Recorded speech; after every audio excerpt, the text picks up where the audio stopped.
Coast and Matsui. Left side, Tejada and Keppinger. Going to the outfield, Bournes in center. Flanked in right by Pence. In left by Lee. And the coaches for Jerry Manuel, Razor Shines.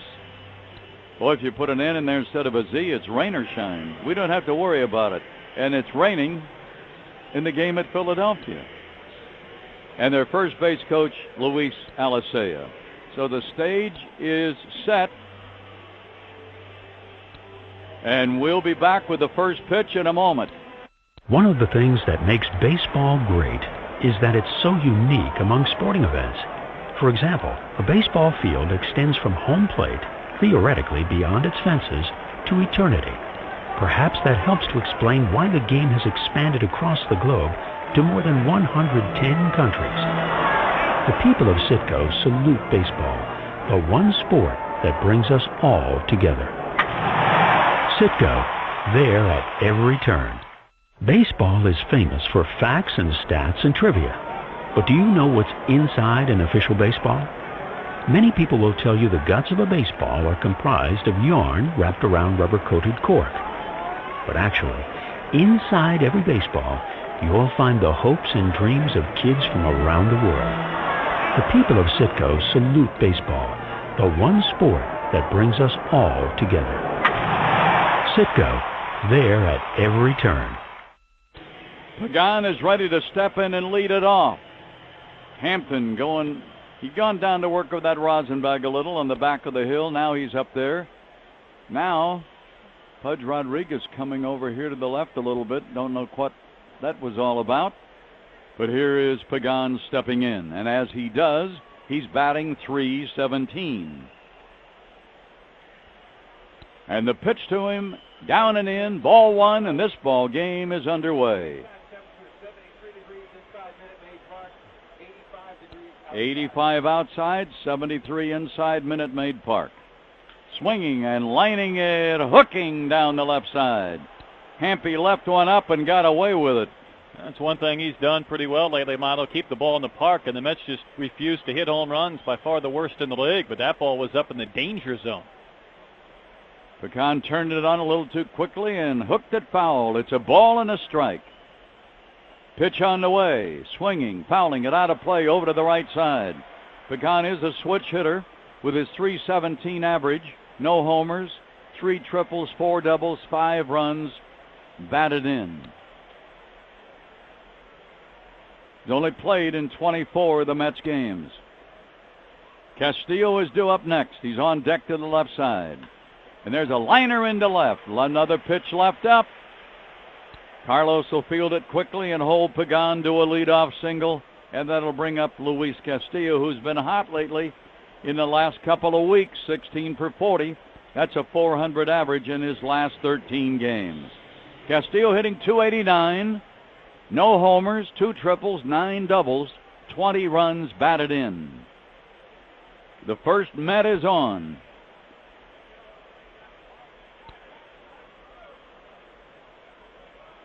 Castillo, another switch hitter, 2 of them at the top of their order. Shows bunt with the pitch way up out of there, and it's ball one. David Wright, probably the top player that's available to them these days, is batting third, and he's on deck. Hampton will look in to get the sign from Pudge. Pagan at first has a pretty good lead. See if Hampton throws over there. He does. With that big a lead, I'd have been amazed if he hadn't thrown over there. Yeah, I mean, the Mets team, they've had a devil of a time scoring runs as of late. And if they have a chance to get some early for Santana, they might be willing to try and swipe a couple of bases. Well, they lead the league with 84 of them. 1 ball and no strikes. Shorter lead off this time. Going to bunt again, but it's in on the hands tight. 2 balls and no strikes to Castillo. Mets here again tomorrow night. Got Russ Ortiz ready for the Astros. Brian Moeller for the Astros on Sunday. A big weekend for this club. There's no other way to put it. Here's the pitch.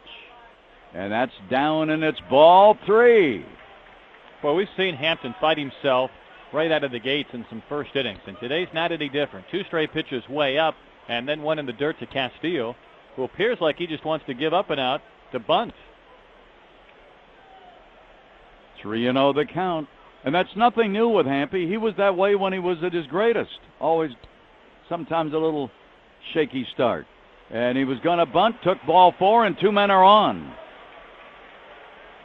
And already Pudge pays a visit to the mound. I mean, Hampton wasn't even close where Castillo would consider bunting.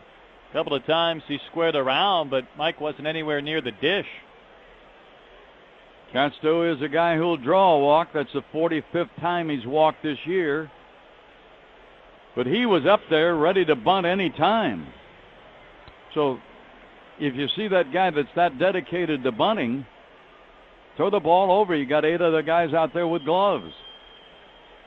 David Wright versus left-hand pitchers. 417. Is that good? Yeah. It's first in the league. And there is ball 5.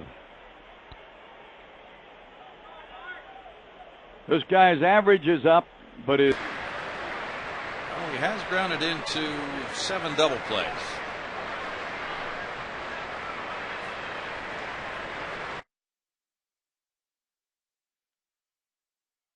A 1-1 strike. Wright hit 33 homers last year, 30 the year before. So the 5 home runs currently a real shocker to fans of David Wright to see how the production has dropped off, but he's playing in a much bigger ballpark for one thing.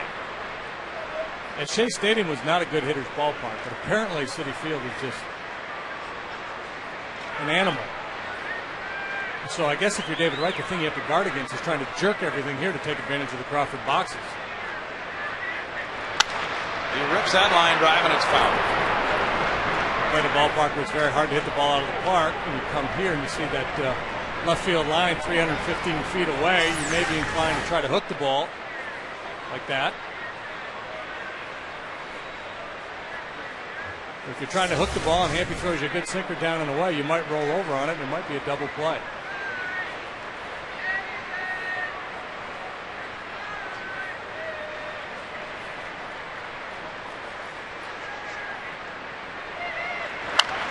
Wright cracks one foul again. It's still 1-2 with Jeff Francoeur on deck. Wright, a first-round pick in 2001. He has been a big-time player for the Mets. Last year he won a Silver Slugger and a Gold Glove. Considered to be one of the leaders of the ball club. He's hit .231 lifetime against Hampton with 1 homer. Line drive left field. Pagan around third. He'll score to make it 1-0. Wright has an RBI single. The throw goes into second base. First 3 Mets have reached. 35 runs batted in for Wright. And when you're up against Johan Santana, you got to be careful, because if you give up a crooked number early, it might be enough for Santana. First 3 men reach for the Mets here. A couple of knocks, sandwiching a walk. And a single, triple, intentional walk, single in that first inning against the Dodgers last time out for Hampy. Jeff Francoeur with strike 1. Very aggressive hitter. Traded by the Atlanta Braves for Ryan Church. 258, 6 homers, 42 runs batted in for Jeff Francoeur. Very aggressive is a nice way of saying he's a hacker. He swings at everything. Yeah, he does. And that was one of the problems he had with the Braves. No balls, 2 strikes. He'd fallen out of favor. He was sent down to the minor leagues briefly. Came back. The Mets were looking for an authoritative hitter in right field. So they dealt Church to try Francoeur in an RBI spot in their order. He drove in 71 last year for the Braves. In 06 and 07, he was over 100 runs batted in. Yeah, I think the longer he's been in the league, the more pitchers have figured him out and realized that you don't have to throw him many strikes. So the ball is in his court. He needs to make the adjustment, become a little bit more disciplined, force the pitchers into the strike zone. Very much like the Hunter Pence story. More of an extreme. 2-2 to Jeff Francoeur, native of Atlanta. Jeff has walked 12 times this year. He's not yet drawn a walk in a Met uniform. It's 37 ABs for New York.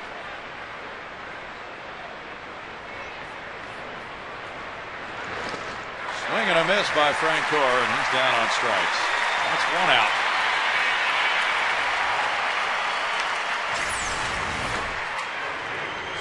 Laid off a couple of borderline fastballs off the plate, but then the breaking pitch in the dirt. And he just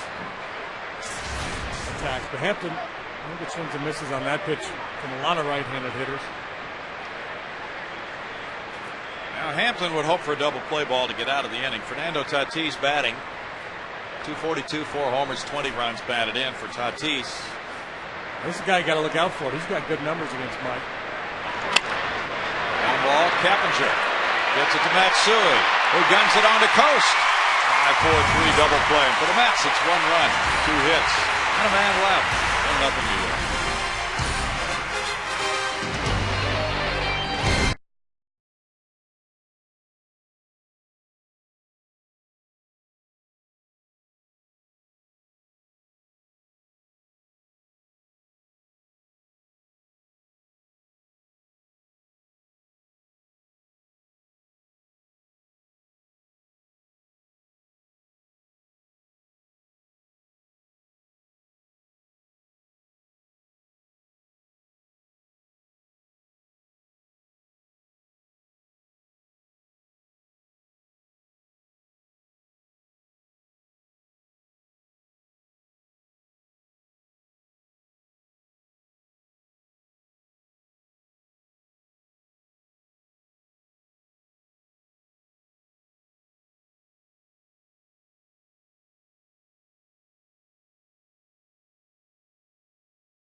Right, 75 locations in Texas, Louisiana, and Oklahoma.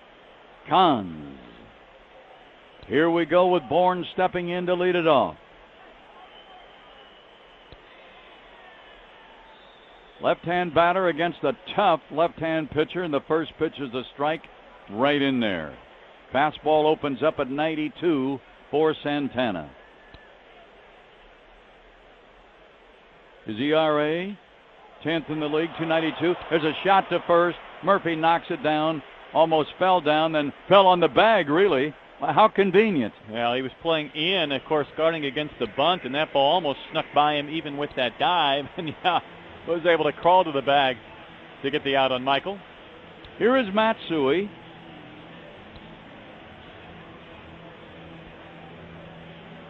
Had multi-hit games in 5 of his last 8 games. Going to bat right-handed against Santana. 1 up and 1 down. Matsui batting. Tejada has moved on deck right side, and here's the pitch. Tight on the hands, a ball. Santana batting average against 229, 8th best in the league. Tied for 5th in strikeouts, 117. Strike called, inside corner at the knees. And per 9 innings, he's 8th best with 8.5 per 9 innings that he pitches. When he's home, Man, oh man, a 186 ERA. There's a line drive hit into right center. And going over to keep it from going through the gap is Pagan. Base hit Matsui, get a man on and bring up Tejada. Tejada coming fresh off the walk-off on Wednesday night. Well, that was an exciting game and a finish. And Tejada, it seems like he has a flair for doing that, but what a big hit considering those runs came against Ryan Franklin and won the game and swept the series. Tejada is a .324 hitter against Santana. Got a mini streak going, 3 games, 5 for 12. He's hit safely in 15 of his last 16 games. Here's the pitch to him, swinging and fouling it out of play over to the right side. Miggy tonight with his .327 average is third best in the league. 8 homers, 54 RBIs. He's third in the club in the RBI column. 8 homers, no triples, and he leads the team in doubles, and he leads the league in doubles with 30. Leads the league in hits with 125. Closed stance, holds the bat high, wiggle wags it a little, and fouls it up here into the mezzanine for a souvenir, and it's 2 strikes to Miguel Tejada. At home, boy, he loves this park, hitting .363. That's the second best average of any player in the league hitting in his home park. And at night, he's 7th in the league, .326. Multi-hit games, 40. That's first in the league. He's got quite a stat sheet going for himself. And there's a shot going to sneak out over the middle. Santana put the glove up, couldn't knock it down. 2 straight hits. Astros going to try to answer in a hurry. Santana pretty good at fielding his position. He won a Gold Glove 2 seasons ago, and I thought he was going to reach up and snag that one. Just missed it on the way by into center. 4-game hitting streak for Miggy's, now 6 for his last 13. Here's Carlos with an 8-game hitting streak. And he's a .313 hitter lifetime against Santana with 3 homers and 10 RBIs against the crafty lefty. Carlos, second best average on the club, .307. Look back to second. Here's the pitch. Breaking ball stayed up out of there. His career for Carlos against the Mets, .370. His best against any club. I guess so, .370. 15 homers, second on the club, leads the Astros in RBIs with 58. 1 triple, 17 doubles. Looping fly ball, left center, gonna drop. Here comes Matsui, and you get the run back in a hurry. Kind of a tweener between the shortstop Baroa and the center fielder Pagan. Big hit Carlos, gives him a 9-game hitting streak and 59 runs batted in. I give Matsui credit for good base running too, Mono. That ball was behind him, and we've seen players and runners get locked up. Start, stop, should I go, get held up. And Matsui just took off running, knowing that ball was going to be a hit, and scored the first run against a tough pitcher. Here is Hunter Pence.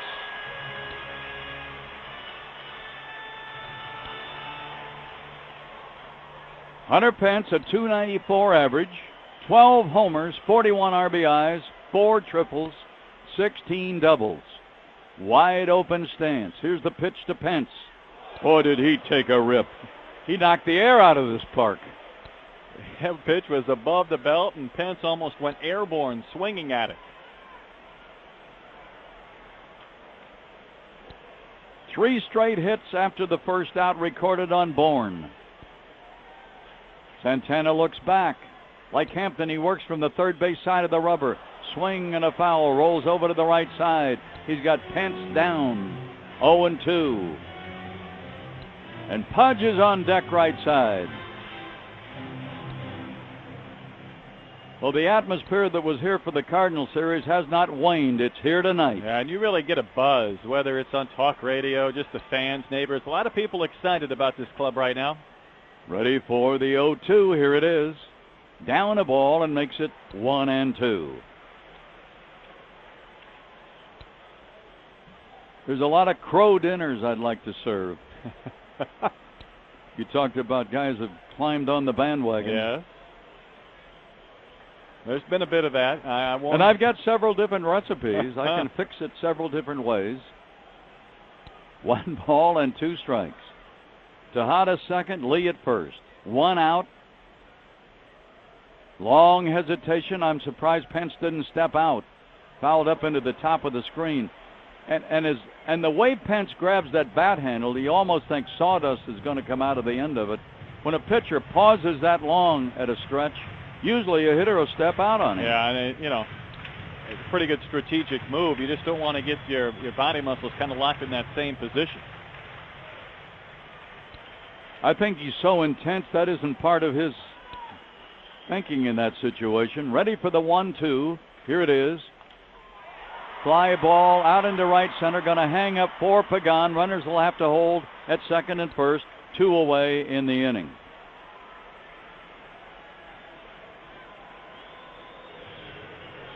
Here's Pudge.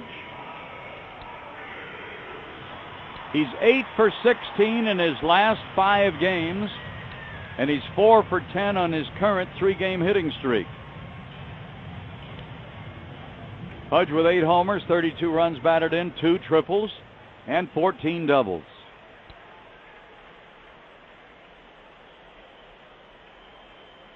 He's up in there against Santana. Pudge, the 6th man to bat in the inning, and Coast is on deck. We're tied a run apiece, bottom of the opening inning, and here's the pitch by Santana. Swing and a foul rolls through the left-hand batter's box. Plate umpire Winters will retrieve it and throw it out of the game.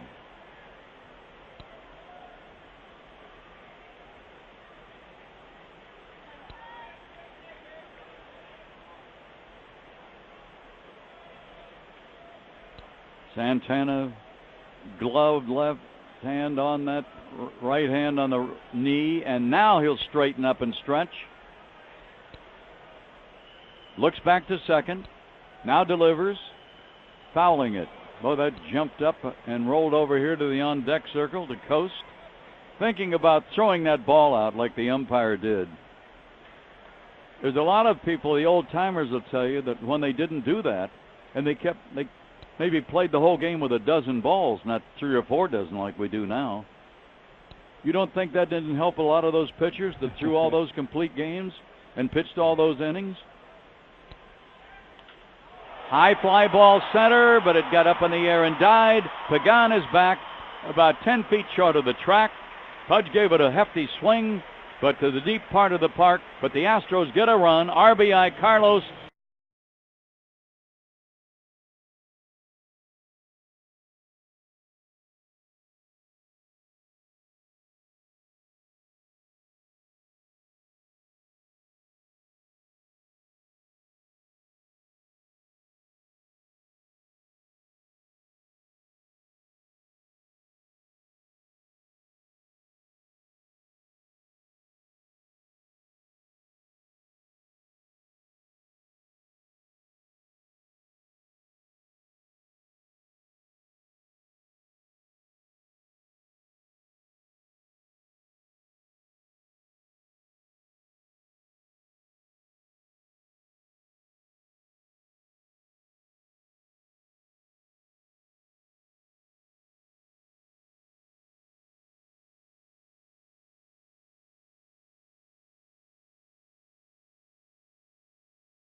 playing first and batting sixth.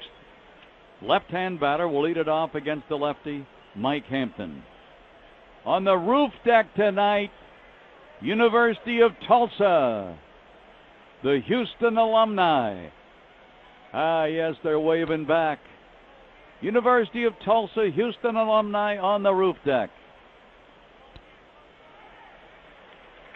The pitch here from Hampton is a strike to Murphy. And those are the only Hurricanes we'll be welcoming to Yes. our town. Hampton brings it. And strike called right on the knees in the inside corner. Started the curve inside and it broke on the corner. And it's 0-2. Santos, the catcher, on deck. Hampton in front of the hitter. Pitch goes down and away. Up in the Champions Pavilion tonight, Hotel Engineers Association. Over 800 in that group. You ain't heard nothing yet. Wait till I give you Milo's Blue Star group for tonight. Do it after another pitch here. Ready for the 1-2. Faded off that corner, 2-2. It's Faith Night. Over 3,500 for Faith Night. Now you know why we're looking at that crowd we got here. I've named a couple of big groups already. Swing and a miss. Second strikeout for Hampton. One away in the inning. That'll bring up Santos, the catcher. Let's get some scores. I'll give you a couple. Yankees hosting the A's, 2-1 New York, bottom of the fifth at the stadium. And the White Sox off that perfect game from Burley. They're tied with the Tigers at 3, top of the sixth inning in Detroit.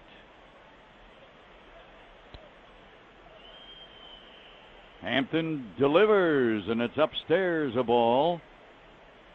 Santos batting, and Baroa has moved on deck. We're tied a run apiece just into the second inning. Santos, right-hand batter. And the pitch on the way. Swinging, and he comes up empty, 1-1. Well, continuing on, Rays and Jays from Toronto. They're tied at 2. That's in through 5 innings. And the Red Sox hosting Baltimore, 2-1 Boston, top of the fifth. Santos straightaway stance, tiptoes on that front foot.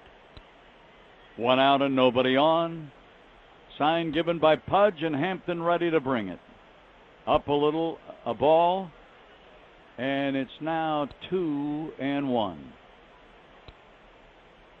Santos taps the bat on the plate, gives it a little pendulum swing, brings it up to the top and cocks it. 2 balls and a strike, and the pitch from Hampton. Line drive single, center field. Hung out a rope. That'll bring up the 8-hitter, Baroa. Well, just a couple of other things. Royals and Rangers underway, second inning. No score in KC. And Twins and Angels will start later on tonight. Lariano against Lackey. Indians and Mariners will be in Seattle, and there is one final, that day-night doubleheader. The Tigers won Game 1 against the White Sox 5-1. Verlander picking up the victory. So a couple of games for the White Sox after their big day yesterday. Now we got a little powwow going on. Pudge and Hampton and Miggy's in there. Remember I told you about these groups. Chevron Plastics brought over 400 tonight. And Texan Plus, they brought 1,300. And I look up in those seats, and I know a lot of it now with those groups. And this ball club might do as good a job with groups as any in the big leagues. Up out of there a ball. 1-0 to Baroa. He's only been to bat 7 times, has no figures. He's stepping out, looking at his third base coach. Now he's up in there with Santos at first base. Santos takes a very short lead. Coast trying to hold him close, and there's a shot to short. Double play ball, flip one. Fire, yes. Double play, a little high, but Coast went up and got it. The Astros now lead the league in double plays with 106. 6-4-3. So Hampy has got that ground ball.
and Hampton are due. 7, 8, and 9 hitters against Santana. We traded runs in that first. Here we are in the bottom of the second. Coast has had 4 hits, 3 of them doubles, and a big one the other night in the comeback win. Here's the pitch. Swinging, fouling it out of play. I'll give you a few National League scores. The Nationals and the Padres playing in D.C. San Diego leading 5-1 through 6 innings. And that's the 2 worst teams right now. And the National League going head-to-head. Someone must win. Here's the pitch. Swinging, lifting a high pop. Shallow center. Who's going to take charge? Second baseman Castillo. He had it all the way. And a quick out here in the bottom of the second. Well, the Braves and Brewers are in the 3rd inning in Milwaukee, and Atlanta leading 1-0. Atlanta playing better baseball. In fact, they have pretty much the same record as Houston, 1 more loss. Giants and Rockies will be at Coors Field tonight. Kane against Hamill. Pirates and Diamondbacks will be in Arizona, and that'll be Duke against Yusmeiro Petit. Here is Keppinger batting in the 8th spot tonight. And a strike called. And Keppinger has had good luck against these Mets. He's hitting .433 in his career against them. And he's gotten hot again, .346 in his last 10 games. There's a flare out into right center, and it could drop and up coming across his Francoeur. When it started out, that looked like it had a chance to be on the grass. Yeah, I'm with you. Keppinger started his big league career with the Mets. Must enjoy hitting against them and came close to adding another hit. This is Hampton, a good hitting pitcher, as you all know. He leads the pitching staff in hits with 9. He's had a double. Also has the most RBIs in the pitching staff, 4. And he's stepping up in here now against Santana. These outs are happening too close. We got to get those scores on. There's a foul off to the right. Well, I can finish it up for you because the Reds and Cubs today played in Chicago. Cubs winning 8-5. And the Cardinals with Holiday in the lineup in Philadelphia, leading the Phillies 1-0, top of the 4th inning. Boy, he must have had a special plane.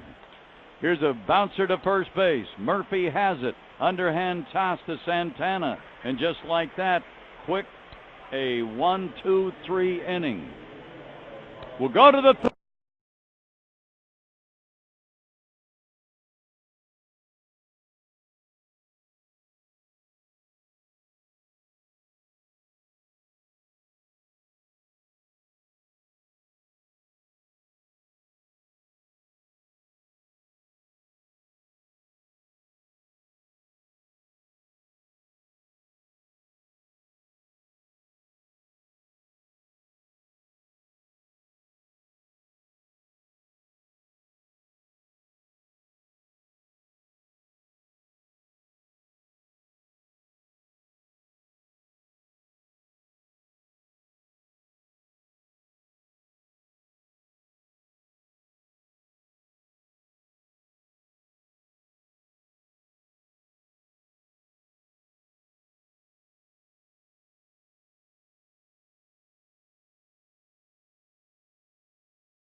Yeah, he's a good bat handler. He's one of those guys coming from the AL to the National League and can do some damage with his bat.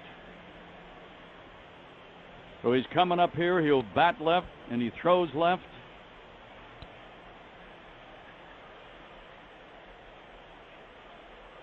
Stands up in there, and Hampton looks down in to get the sign. After Santana, up to the top with Pagan and Castillo, and here's the pitch. And a strike is called. Well, we've got the big Methodist group up in Suite 60. We've got a lot more from Methodist down in the crowd. But I've got the cream of the crop. I got the big guy in the booth. Ron, how are you? I'm fine, Milo. How are you? Well, I'm doing just fine. There's a strike, and it's 0-2. And you've been in a lot of games. I know you come to a lot of games, but you couldn't stop talking to me the other day about that comeback win the other night when Miggy drove in that run. There's a swing and a miss and a strikeout. Pretty exciting things going on in this ballpark. I have seen a lot of games actually this year, but I will say in my life, I don't think I've seen a more exciting game than the one I saw last Wednesday game night. Here. Yeah, it was beautiful. Night. Well, you got a big group tonight. We have a huge group tonight. About 40 of our positions are with us, and we're very excited about some of the news we've recently received. Oh, I think I've heard about it. There is a strike call to Pagan. In fact, I think I kind of broke it on the Thursday after you got the news. You certainly did. You broke it right after we got the news. U.S. News and World Report. What a magazine issue for you. Thank you. Yes, we were recognized as one of in the top 20 hospitals in the United States out of 4,871 hospitals. And oh, by the way, the best in Texas. The best in Texas, and we had 15 of our 16 services ranked. The most in Texas also. Here is the 1-1. And by accident, I saw you the day the magazine came out. We were both eating at the same restaurant. You were? And you stood up to say hello when I came over to your booth. And you got up with a magazine. And I said, why do you have a magazine with me? And you couldn't stop smiling. I mean, you had it all earmarked. You'd been through it. You'd already worn out the pages. And we had highlighted all the services, and actually I was with one of our cardiologists, and we were ranked number 9 in cardiology, which is extraordinary. We're very excited about that, as was he. Well, it looked like you gave all your people at the ceremony tonight a framed copy of that magazine cover. We gave them a framed copy of. Here's a looping liner out into center. Coming on to get it is Bourne. Boy, he came on good speed, because that ball looked like it had a chance to drop. Yeah. 2 away in the inning. And here is Castillo.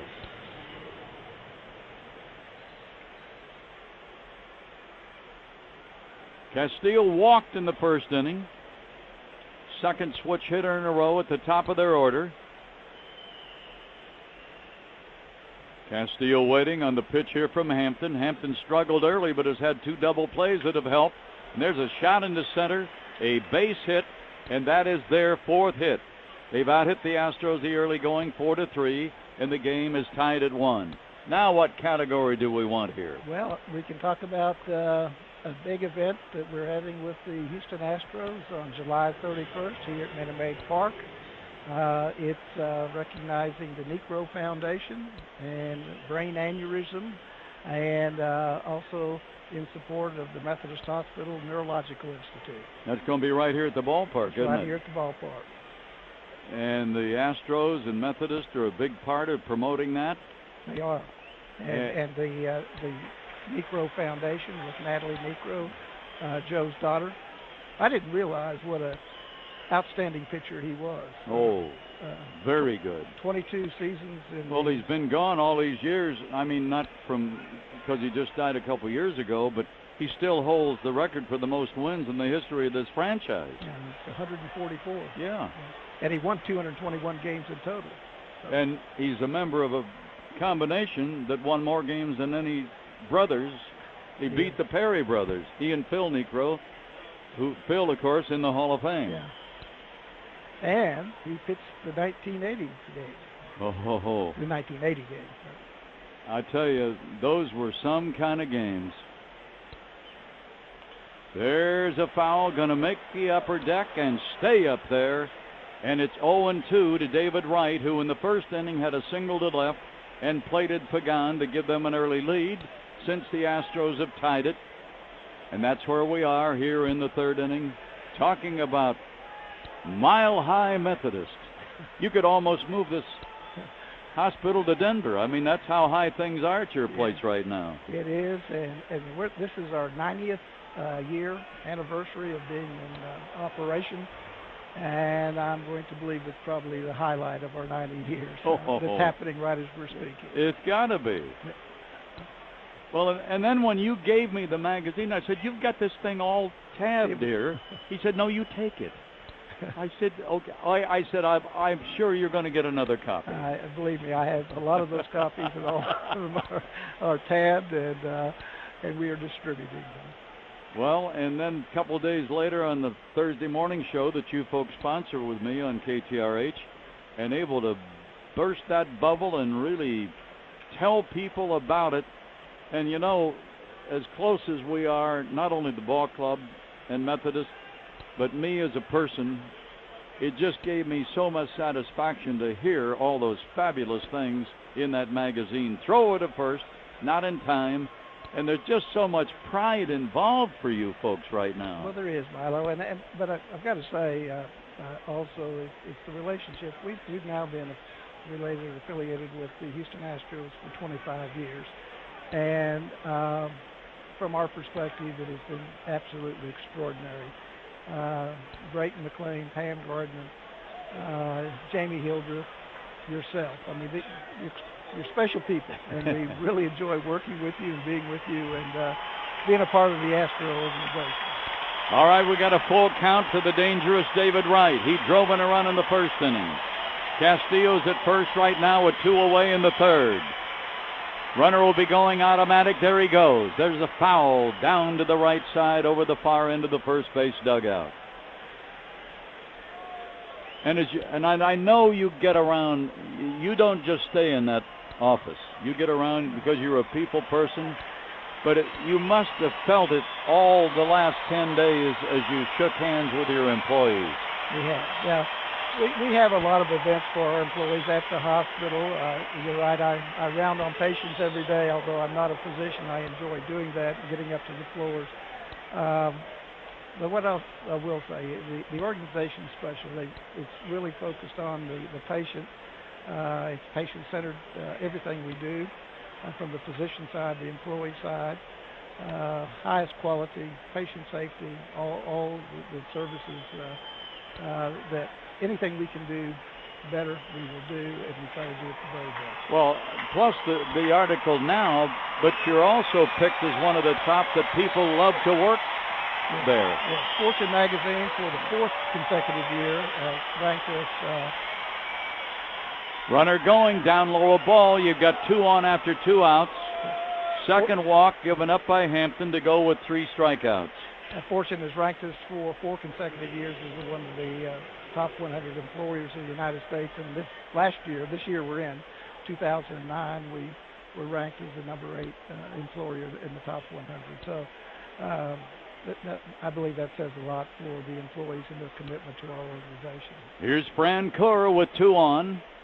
Swings and he misses. He struck out swinging for the first out in that first inning. Then Hampy got the double play on Tatis. In fact, with the 2 double plays tonight now, the Astros with 106 are leading the league in making double plays. Hit that ball on the ground, and Hampy, when he's got that good cutter slider going, that's what he gets. Down and in, a ball and a strike. 2 men on after 2 away. It was a strikeout on Santana. Pagan flied to center. Castillo singled and Wright walked. Hampton will check in at second base. Kick and fire. Smash to short. Going to go the short way. Flip it. Get it to Matsui. Score that a 6-4. Side retired. They get a hit and a walk, and they leave 2.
And I tell you, it's been a pleasure to have you with us and let everybody out along the network that hadn't heard about the great news for your hospital to hear it on the Astros radio network. Milo, thank you very much. It's a pleasure always to be with you. And you're a special friend. Thank you very much. Thank you, sir. Thank you. There's a bunt up the right side. Pitcher going to get it, and now the flip high. And the speed made him make the mistake, didn't it, Brett? Boy, he would have been better off just to flip it to first base, and then when he got caught in no man's land with Michael in danger of getting by him, he just shoveled that ball wildly over the head of Murphy. Speed will make you do some things you don't want to do. And I thought maybe Michael might get a bunt hit, but that's an error on Santana, who does not make many of those. First error of the game, and you know, they're 11th in the league in fielding. Besides all their other problems, they don't catch the ball very well. It's at times terrible. In fact, they've had a comedy of errors and fly balls fallen and just some of the strangest errors you'll see in one season. Castillo dropped one that became famous, didn't he? You better believe it. That's at the top of the list, in fact, for this season. Matsui, the batter, had a hit in the first inning and scored the Astro run. Shows bunt, takes a strike. Well, I know there's a lot of people, and sometimes I'm on that list, Milo, that don't like to see bunts in those first few innings. But in the last game against Carpenter, tonight against Santana, sometimes you play for a run or two. You don't know how many you get. You don't know how many chances you're going to get. Matsui back up in there, switch hitter batting right-handed against the lefty Santana. Look to first, hesitates and brings it. High pop over to the dugout on the third base side, right over, and reaches in and just like picking peaches in Georgia, went right in there and got it. Oh, he's a good one. David Wright, he's a grinder. Excellent offensive and defensive player, and he just seemed to have that measured the entire way, even though he had to reach right over his teammates to make that catch. That'll bring up Tejada. Chance to get in a break in a hurry here as we approach the top of the hour on the Astros Radio Network. It's a dirty little secret in many big cities across the country. Tune in Monday when we'll look at the increase of child prostitution in the U.S. and how the recession may be fueling it on KTRH Houston. With Brett Dolan, Milo Hamilton, Minute Maid Park, opening game of the weekend with the Mets. Miggy had a hit in the first inning. And he'll throw over, and Matsui had kind of taken a little stutter step and then had to hurry back to the bag. Now Miggy checking with third base coach Dave Clark. You'd like to see Michael run, but the Mets have done a pretty good job throwing out would-be base stealers this season. Not much of a lead after that throw over. Way outside. Tejada with a .329 average. Boy, what a year he is having. As he bats, Carlos comes out to get to the on-deck circle. Michael reaching on an E1 at first. Still a little shorter lead than you usually see him get. Line drive hit. Left field. Another multi-hit game for Miggy. That's 41 of them. Tops in the National League. Oh, boy, good numbers career-wise against Santana. Already 2 for 2. And you're seeing, though, maybe the cost of Matsui not bunting and not getting Bourne to scoring position. Otherwise, he would have been able to score in that single. The hits are even at 4, and it brings up Carlos. Carlos had a hit in the first and plated Matsui. A lot of church groups here tonight. Man, oh man. The Fairfield seniors are here. You're Fairfield? The last time I was a Fairfield senior was 1945. You're a different type of Fairfield senior. Yes. Ready for the first pitch here to Carlos with runners at first and second and 1 away. Breaking ball down, and it's 1-0.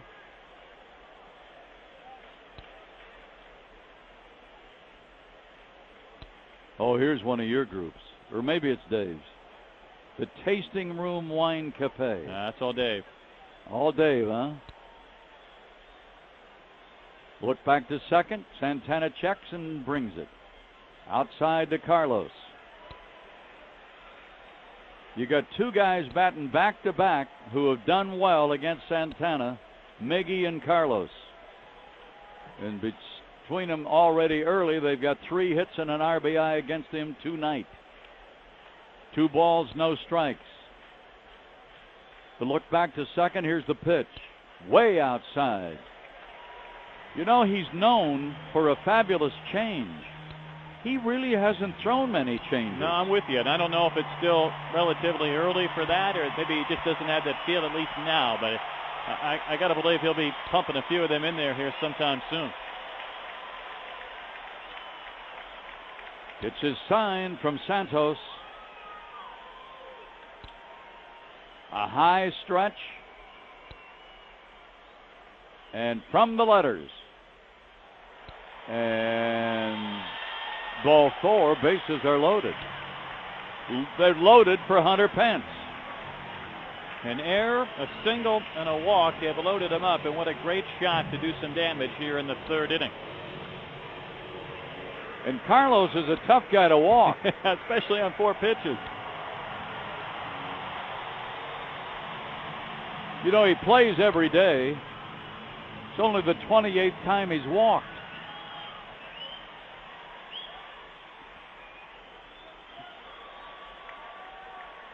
Well, Hunter Pence with a big chance here to help. Outside. Ball 1 to Hunter Pence. He flied on a high fly ball to center back in the opening inning. They're playing him to pull in left and in center, playing him straight away in right, which brings a big gap in right center. Swinging, and he really swung at a ball in the dirt, and there's that good change. Yeah, outstanding change. And the bottom just kind of drops out, and Pence was way over the top of that one. Pence batting and Pudge on deck.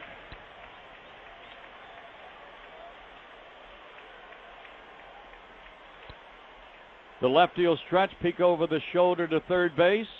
Hunter with a shot to short, double play ball, flip 1, and they get the double play. It's their 84th of the year. That was the last thing you needed or wanted there. A 6-4-3.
Was a bit shaky, but that was a big double play turned over by the Mets with the bases loaded, Pence at the plate. One of the real good signs in the early going tonight has been Hampton's ability to get that double play when he's needed it. In the first, did it again in the second. So here's Tatis, a .242 hitter, right-handed batter. runs up to show bunt and takes one in there for strike one. Well, for the insurance you need at a price you can afford, don't get discount insurance. Get insurance discounts from Farmers. And to get the coverage that is right for you, contact your Farmers insurance agent and find out why nobody has more discounts than Farmer. Pudge sets up in. Hampton's pitch is in and just missing. Pudge held on to it. And plate umpire Mike Winters wouldn't bite. And the count 1-1 Mets entering play today, 6 games below 500. Hampton ready, his pitch ripped on and missed by Tatis. Might have a scoring change coming from last inning. Looks like Michael Bourne will be given a bunt single in the third. No error on Santana, so Michael's 27th infield hit. He has the 11th bunt hit, but it doesn't lead to a run. Hampton pitches to Tatis, and he fouls one down the right side, up and out of play. So a couple of hits, but no damage done in the bottom of the third. This Mets team, they've lost 16 of their last 23 games. It's coincided with the injury to Beltran. Not that they haven't had enough other than that. There's a big curve that's outside. And they've scored 1 run or been shut out 12 of their last 27 games. And the team has hit just .231 in that stretch. Of course, they're also without Delgado and Reyes, to name a few. Here's a 2-2 pitch. That's just off that inside corner, and it wasn't that far in. Tatis was lunging across the plate, but it was almost strike 3. Problem is, the Mets' cold spell has coincided with the Phillies playing great baseball, pushing them deeper and deeper out of the division. Tatis will wave and miss at a slider for strike 3. That pitch came down and in. Tatis over the top of it. And that is the 4th strikeout tonight for Hampton. Well, they're now, 10.5 games out in the division and don't seem to really be in any sort of wild card chase. I mean, they've got 3 teams in their own division ahead of them. I mean, they're in a really bad way right now in New York. Yes, they are. Here's Daniel Murphy playing first base, left-handed batter, swinging and missing. A lot of conversation in the New York papers here the last few days. Will the Mets be sellers? Will they try and get rid of some of these players? Omar Minaya, their GM, has said no. But you're right. They have a lot of ground to cover.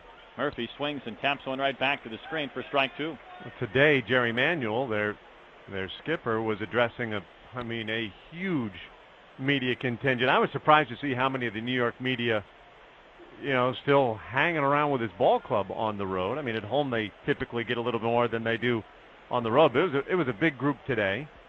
Here's Hampton's 2-strike pitch. Murphy strokes one down the left field line, going foul. One of the questions and angles was, will you make any additions? Do you see maybe trying to strengthen the club any? And Manuel said, yeah, I could see Delgado coming back and picking up a Beltran and, and name off a few, maybe a Jose Reyes. Hampton ready to throw. His pitch, good change, swung on and missed. Maybe the breaking ball down, but Murphy K's. Hampton has struck out both Mets here in the 4th inning. No team in baseball could help themselves through trades or any kind of acquisitions as much as the Mets could help themselves by simply getting healthy. I mean, should they bring back a potential Hall of Fame first baseman, an all-star center fielder, an all-star shortstop, and maybe a top-of-the-rotation starter in the next month, that'd be a lot of improvement. Yeah, couldn't hurt. Here's Omir Santos, the catcher. He takes strike 1. John Maine, one of their starters, could be done for the year. J.J. Putz has had some problems. Billy Wagner just hoping to get back at the end of this season. It's a big list of payroll on the Mets DL. Hampton's pitch. Santos rolls one back up the middle. Tejada to his left, gets a funny bounce, stays with it, throws to coast. In time, Santos done. And so are the Mets in the 4th. A perfect frame for Hampton, his first one of those this evening. We head to the bottom of the 4th. Astros and Mets tied at 1.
computer.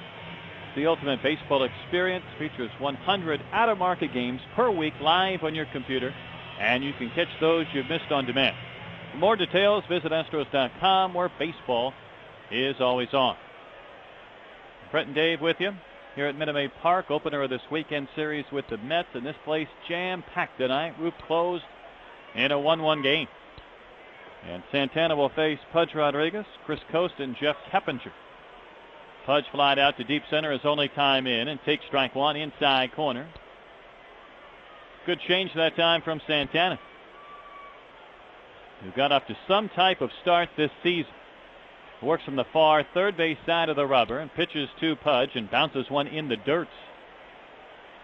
Became just the 14th pitcher this season, did Santana, going back since 1913. To have an ERA below .80 in 7 starts. And that pitch is outside, 2-1. I mean, Zach Greinke did it this year and Cliff Lee last year, but what a great beginning. Santana winds and pitches, and Pudge with a big swing fouls one down off his foot and kicking foul.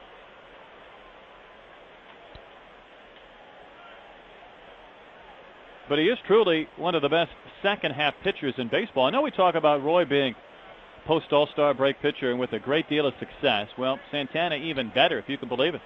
2-2, and Pudge will wave and miss. Chased one off that outside corner and down on strikes. And there's one gone for Coast. Santana 59-17 since the All-Star break, and put up 3 really filthy starts in his career against the organization that signed him way back in 1995 as a youngster out of Venezuela. Here's Coast, popped up to the second baseman. Castillo is only time in. Santana's pitch. Coast jumps out after that one and missed it for strike one. Not only has Santana won 2 Cy Youngs in his career, 2 unanimous Cy Young awards. And Coast hits a little soft flare right side. Murphy near the bag at first makes the catch for out number 2 here in this tie game in the bottom of the 4th inning. He's led the league in ERA 3 times. He's led the league in strikeouts 3 times. And he's trying to win his 12th game of the season. Jason Marquis leads the league in wins with 12. Right now, Santana's 11, tied with Wainwright and Matt Cain. So 2 gone. Here's Keppinger. Jeff flied up to right his only time in. And that one is letter high, missing badly for ball 1. Astros and Mets tied at 1, bottom of the 4th inning. Outfield somewhat shallow and around towards left. And Santana pitches, and Keppinger off his hands fouls one back to the screen for a strike. Now last year, Santana was right in the running, I would think, for a Cy Young. He finished 3rd, and as we know, Lincecum won that award. And Lincecum won 18 games. Santana won 16. Keppinger swings and taps one right behind the catcher Santos for a strike. And yet the ERA, I mean, Santana even had a better ERA last year than Lincecum, but he was a victim of some blown saves and the bullpen not being able to convert some of his wins. And expectations. You know, I think he's a victim of expectations. He's supposed to be the dominant pitcher in the National League for the dominant team. His pitch to Keppinger, and he serves one back and out of play right side. There might be a viewpoint out there that says, hey, look, if the Mets aren't in the postseason, then it has to be Santana's fault because he's the best there is on one of the highest payrolls in the game, and there's no excuse otherwise. 2 outs and a 2-strike pitch, and Keppinger watches one finish way high, and now the count is 2-2. I say that those aren't my expectations. I'm not saying that because I believe that is the way it should go, but I suspect that he's a victim of some of that train of thought. Boy, he's been so good for about a 4 or 5 year stretch. I could see where you'd be right. And Keppinger fouls one right side, headed for the second deck again. Boy, I mean, here's the number. We talk about Roy having more wins than any other pitcher since he came to the majors. Well, since 2004, coming into the season, Roy and Santana both had the same number of wins to lead the majors, 86. And Keppinger takes a ball. In fact, it bounces all the way back to the screen. But this year, Oswald has won 6 games, and Santana's won 11, so he's won now more games than any pitcher since 2004, and that's where these high expectations would come from. And he allowed that first inning run. In fact, both teams scored a single run in the first. That's it in this game. And a full count pitch to Keppinger, and he rips one foul down the third base line past Dave Clark and hopping up into the seats.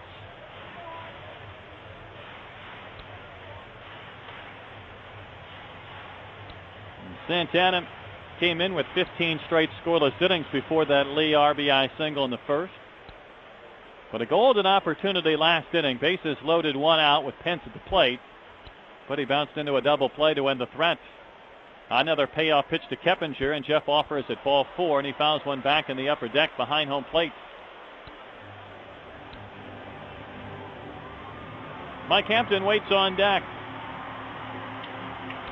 Hard to even find an empty seat inside this building tonight, and these fans would love to make some noise if the hometown 9 could put a few runs up on the board. Santana rocks back into his windup, his payoff pitch, and Keppinger hits one in the other left field.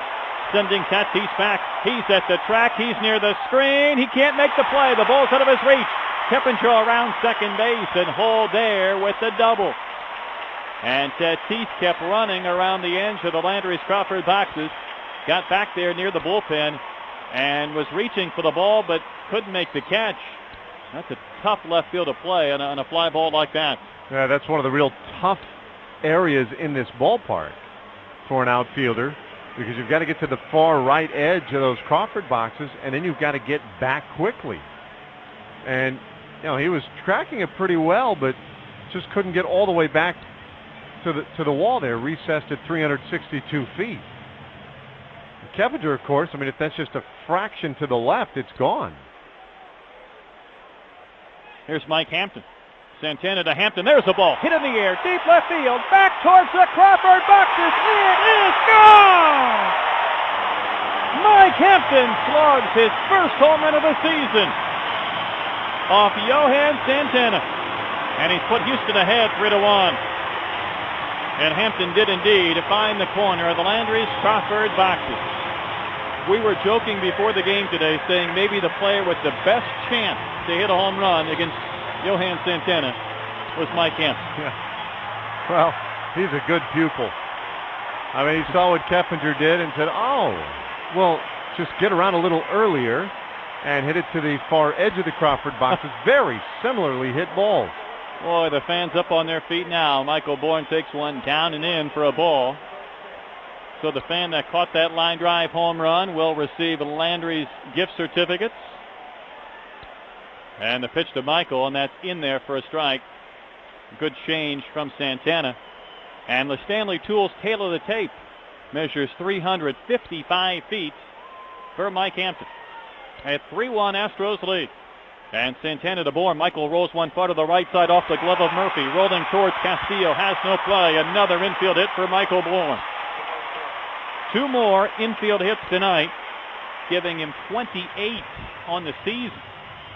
Starting to run that tally up quickly. This all started with 2 outs and the number 8 hitter at the plate.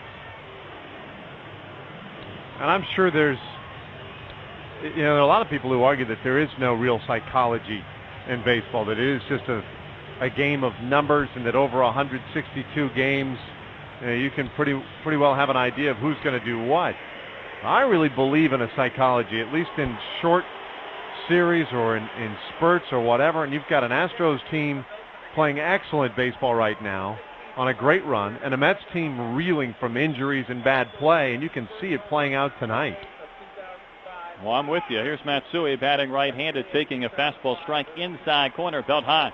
The psychology of losing might take over on one side. The psychology of winning sometimes takes over on the other, and inevitability kind of the result of those two things colliding. 3-1 Astros lead. Bottom of the 4th inning. Matsui takes one up and outside. There's still a long way to go in this ball game, naturally. But body language, I just think, says a lot. A big 2-run shot from Mike Hampton. And a toss to first. Bourne is running. Murphy makes the throw down to second base. It's bobbled, and it rolls into center field. And Bourne doesn't stop. He pops up and goes to third base, and speed is causing all kinds of problems with Michael Bourne on the base. Santana had him picked off. Murphy still had to hurry the throw, and Bourne was able to get in there. Burrow just didn't catch it. I mean, it hit his glove. And again, to me, how else do you explain this kind of play? The Mets aren't inferior in terms of talent. These are some of the best players in the world. And yet they're making mental mistake after mental mistake. Stolen base, E6. Bourne at third, a pitch to Matsui. Big swing and a miss right there, and a fastball, and he came up empty.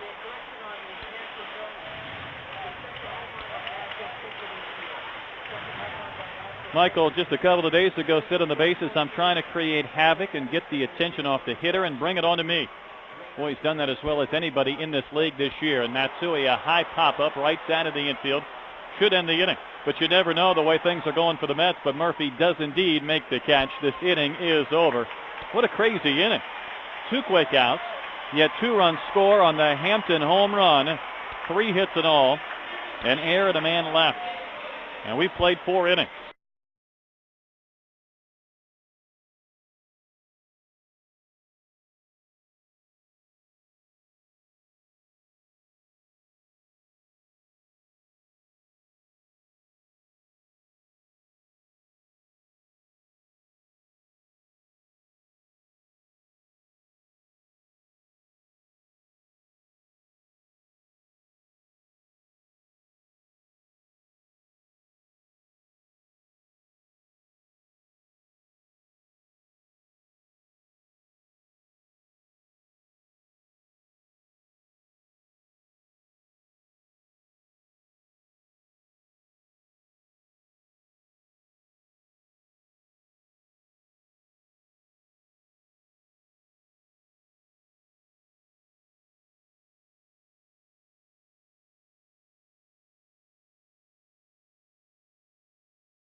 Santana's numbers earlier today, and he is terrific. But he's had a real difficult time with home runs. That's 16 he's allowed now this year. And Hampton is first of the season, 16th of his career. And here's Angel Baroa leading off the top of the 5th, showing bunt, taking strike 1. Baroa, one of the few players to play for both the Yankees and the Mets in one season. Started with the Yanks, designated for assignment, spent a couple of games in AAA with the Mets, and now is a Metropolitan. Hampton back out there as pitch. Terrible looking swing by Baroa for strike 2. And Baroa bounced into a double play back in the second. 3 runs, 8 hits for Houston, 1 run, 4 hits, and 1 error for the Mets. Hampton has struck out 5 already tonight, and his pitch is rolled down that third base line and foul past Razor shot. Well, hey, in the 5th, we always check that Major League scoreboard. It is brought to you by Gallery Furniture with 2 locations, I-45 North and at Westheimer and Post Oak. Gallery Furniture saves you money and delivers today. Santana on deck. Hampton's 2-strike pitch. That ball rolled deep into the hole. Tejada tries to backhand it. Can't do so. That's in the left. That's a base hit, and that's too bad. Burrow with singles to start the 5th. Down in the count, 0-2 with a terrible swing and the pitcher on deck. But Baroa gets the hit. And here's Santana. And here's some scores from the American League. The Yankees, have won 7 in a row, taking over the American League East lead, and they lead again today, trying to make it 8 straight. as they have a 4-1 lead at home in the 8th inning over the Athletics. And Jabba Chamberlain just recently taken out of the ball game in that one. So Santana bunts back towards Hampton. He'll look to first and lobs one to Matsui covering the bag, and that's in plenty of time to retire Santana. Sacrifice executed 1-4 as Baroa advances to second. Continuing on the scoreboard, Tigers at home tonight, and in the 8th inning they lead the White Sox 4-3. Jim Thome is at his 17th home run. Jermaine Dye has homered as well, his 22nd. That's game 2 of a doubleheader in Detroit. Of course, the news all around baseball yesterday was the Burley perfect game for Chicago. You able to catch it before the fact, or did you hear about it? Yeah, I'm with you. Here's Pagani, singled and scored the Mets' only run. Batting right-handed, takes a curve, down and outside. Game 1 of their doubleheader today, the White Sox were shut down by Justin Verlander, so he came out and tried to answer the Burley call, and in fact, Verlander now 11-5, allowed a run on 6 hits in that ball game, so a great pitching performance out of Justin Verlander. How about the fact that the same umpire, Eric Cooper, was behind the plate for Burley's no-hitter and perfect game? Hampton pumps a strike right on the outside corner. What are the odds of that? Same ballpark, same umpire. Yeah, I mean, really kind of amazing. And then maybe more so the fact that they both wear the same numbered uniform, number 56 for Burley and number 56, at least on the arm or whatever. Hampton ready, pitches to Pagan, that's down and in. Don't think of umpires as having numbers, but they do. They do. Well, what a week, though, for Burley. He's from St. Louis. He's talked about going back there sometime and pitching for the Cardinals. The next best thing being in the All-Star game. The president wears his jacket out to throw out the first pitch. Comes back after the break, throws a perfect game. Got a call from the president. I mean, he has been living large here in the last week and a half. Hampton to Pagan, and there's a high fly into shallow right field. Pence circling underneath it. Will make the catch for out number 2. The best quote of that perfect game, though, his wife, Jamie, Burley's wife, said, "I spent the entire 9th inning trying not to throw up." Yeah. You can imagine.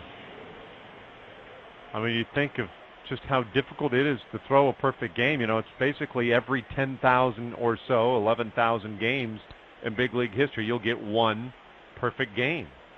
And that comes out to about 1 every 5 years. Now, that doesn't always turn out to hold true. I mean, there was like a 30, 40-year span there without a perfect game, but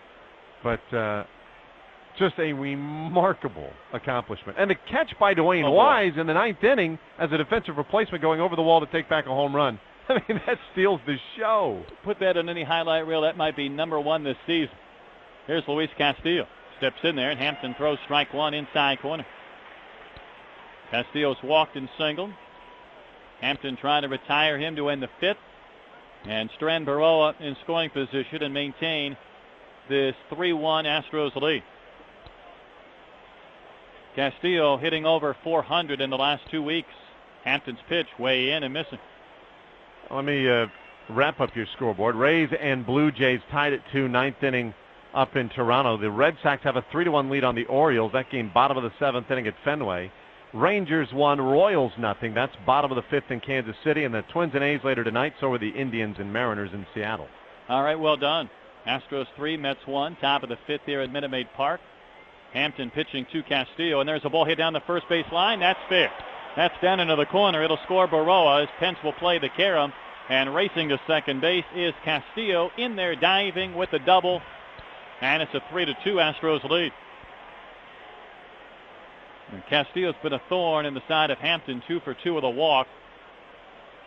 And here's David Wright coming to the plate. And Dave, if you look down below us and to your right, there's a fan wearing a David Wright jersey and a paper bag on his head. Maybe not really enthralled with the way the Mets have been playing. Well, here comes the man whose jersey he's wearing, and David Wright. And on his paper bag, it says Mets, and then each word or each letter of Mets turning into a word must end this season. There's bums on the other side. You won't be happy here because Wright will be issued the free pass, and Hampton will go ahead and put him on to face the cleanup hitter, Jeff Francoeur. Well, he's on the front of his paper bag with the eye holes cut out. It says Mets fan and a upside down smile, the frown, if you will. His Mets, though, are a hit away from tying the game, an extra base hit away from regaining the lead here in the 5th inning. You know, they do have a brand new stadium, though. I don't know if you heard about that. Citi Field, it's a real beauty. I mean, you can't have everything. You got one of the great new ballparks. Just enjoy that this year. Here's Francoeur. He started this season in Atlanta, 0 for 2 tonight. Hampton's pitch, little soft flare, hit another shallow center. Here comes Bourne. Will he get there? Into a dive, and the ball popped out of his glove, and that'll score a run to tie the game. Home to score is Castillo. Bourne almost got there. Tried to make a diving catch. The ball popped loose, and the Mets have scored a pair of 2-out runs, and we've got a brand new game tied at 3. Well, for everything that has gone wrong for the Mets, they do some things well. When they have men in scoring position, they're hitting .279. That's first in the National League. Wright was able to go to third on that play. So now the Mets have scored a couple of 2-out runs. Here's Tatis, who's 0 for 2. So the 2-run homer from Hampton in the bottom of the 4th has been answered for the time being with 2 in the top of the 5th. And the Mets not done. Here's Hampton's pitch. Tatis, a big swing, a soft foul ball near the Mets dugout for strike 1.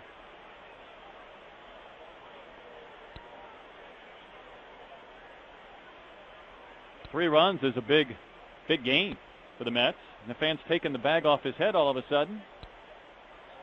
Renewed life for the fan and for the Mets. That, he just got his beverage delivered. Hampton ready, pitches and throws the strike. Inside corner, had Tatis throwing up his hands, but that slider was in there for strike 2. Tough to get those beers down with the paper bag over their head. So does add to the difficulty.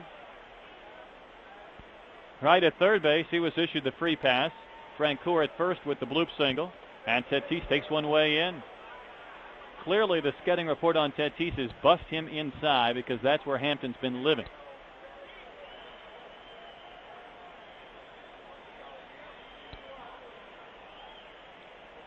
A 3-3 game now in the top of the 5th inning. Hampton on the pitch count is up over 80, trying to end this inning. He throws a strike on the inside corner. Tatis drops his bat. He's done. Inning over. Strikeout number 6 for Hampton. But a frustrating frame. He gives the 2 runs back that he got on his home run last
Chicago beat the Reds 8-5 to open that series in Chicago. Big homestand for the Cubs, who started the second half playing some pretty good baseball. Won 5, lost 2. You can make that now 6-2, and they're going to be at home for a little bit. That's the team, I think, that, it's kind of sitting and waiting. Here's Tejada starting the bottom of the 5th. Takes one outside from Johan Santana. So much talk, it seems, about St. Louis the last couple of weeks, but the Cubs are kind of the frightening club right now. I'm with you. Tejada 2 for 2, and Santana pitches and misses down and in. 2 balls, no strikes. I'm sure they've got to believe that they can't play any worse in stretches than they did through the first half. Tejada again, 2 singles tonight against Santana. The lefty's pitch. That's a strike outside corner. Give you some other scores. Padres have a 6-2 lead in Washington. That game now middle of the 8th. Cardinals blanking the Phillies 5-0 in Philadelphia. That's going to the 7th inning now. Santana winds and pitches. Big swing and a foul ball back to the screen by Tejada. Phillies just recently had kind of gotten back to that 500 mark at home. Started to play better at home. But, well, 13-2 this month at home. And Holiday, by the way, 2 for 3, an RBI and a run scored in the lineup tonight. Making that trade pay dividends immediately. Here's a 2-2, and Tejada hits it in the other center field. This ball's well struck. Pagano gets back there. He stops and makes the catch, well shy of the track. And Tejada out number 1 here in the home half of the 5th inning. Cardinals have been busy. I mean, they've been the aggressive team, maybe not just in the division, but in the National League, going out and getting DeRosa, who has just recently come back off the disabled list for them, getting Julio Lugo the other day, although that one, a curious move. You're not exactly sure how he fits into the equation. And then, boy, today, Matt Holliday, that's a big move for St. Louis. Here's Lee. And Caballo content to take a pitch, and that fastball's up from Santana. Lee has singled in a run and also walked. Up to 59 runs batted in. Santana pitching, and Lee smoking one to left field on the run as Tatis. He'll get there, a running catch above his head, shy of the track for out number 2. 2 well-struck balls, 2 quick outs. Right back to your National League scores. Braves have a 4-2 lead in Milwaukee. That's top of the 5th inning. So the Astros getting a little help from Atlanta. They're now in the 3rd inning in Colorado. Big series here. The Giants and Rockies. Giants have been struggling. Rockies been red hot. Rockies have taken over the wild card from San Francisco. That game in the 3rd in Denver. Here's Pence, 0 for 2, and Pence will swing and hit one down the third base line. Backhanded by right from foul territory. Plants, he throws to first. Pence beat it and then tumbles across the bag, but he gets the infield hit. A sensational effort from Wright. Pence wasn't going to be denied right there. Oh, more great hustle from Hunter Pence. He's fine as he hops up and gets back to first base. Well, you wondered, would Wright be able to come up with a miracle play there? And he almost did. But Hunter Pence, using that great speed he's got, and maybe more to the point, the great hustle, and beats out another infield hit. Hit the bag with his right foot. His left foot hit the foot of Murphy at first base. And that flipped him in a cartwheel. But he's on. That's hit number 9 against Santana. Here's Pudge. Rodriguez is 0 for 2. Santana pitches to Pudge, who swings a day late on that fastball for strike 1. Last couple of items later on today, Pirates and D-backs. In fact, they're just getting started in Arizona. The Marlins and Dodgers out in L.A. wraps up your 5th inning scoreboard. All right, brought to you by Gallery Furniture. Mets and Astros tied at 3, bottom of the 5th here. Pudge has fly to center and struck out. Santana pitching, ground ball, rolled to left, base hit. Pence to second, will stop there on the single from Pudge. And already, here in the bottom of the 5th, your Astros in double figures in hits against Johan Santana. They're talking about a guy who had allowed a .229 batting average against him. 7th stingiest batting average in the National League, but the Astros have put the wood to him to the tune of 3 runs and 10 hits. They're not done yet. They won in order in the 2nd inning, the 7, 8, and 9 batters, and in every other frame they've had multi-hit innings. Run on 3 hits in the 1st, 2 runs on 3 hits in the 4th. They have left a handful of guys in scoring position, 4 so far, and they have Pence at second base. Huge lead for Pudge at first. Here's Chris Coast.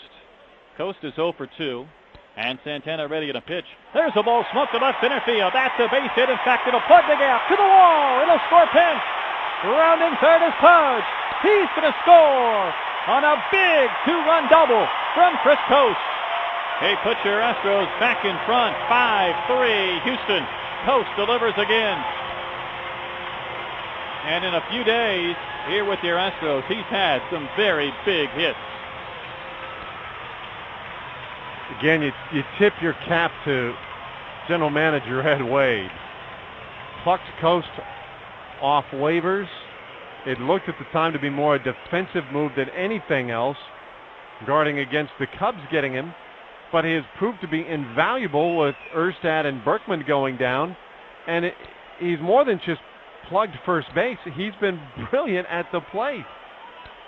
Now Keppinger will be intentionally walked to bring up Hampton, who homered his last time up. Any team that makes a run at the postseason, and I've said this before, and you can pick out any sport, they have certain stretches where either guys are banged up or on the DL, and they need players who aren't everyday guys to step up in everyday roles. And I think we're seeing that here in a few days with Coast. And it's amazing when you're new to a club how that endears you to a new fan base, your teammates. You feel like you're a part of the team immediately. Sometimes that doesn't happen. And there's ball 4. Keppinger will be on. It'll bring up Hampton with a couple of guys on base. People, use words like magic and stuff, and it kind of seems that way where these guys come out of seemingly nowhere and turn into urban legend in the matter of weeks with some of the big hits they come up with and that kind of thing. And Coast right now on the cusp of doing that. Speaking of big hits, Mike Hampton, his last time up there, rifled a 2-run homer into the Landry's Crawford boxes. 16th of his career. 2 Astros on, 2 outs, and a pitch to Hampton. Big swing and a foul ball rifled back into the club seats.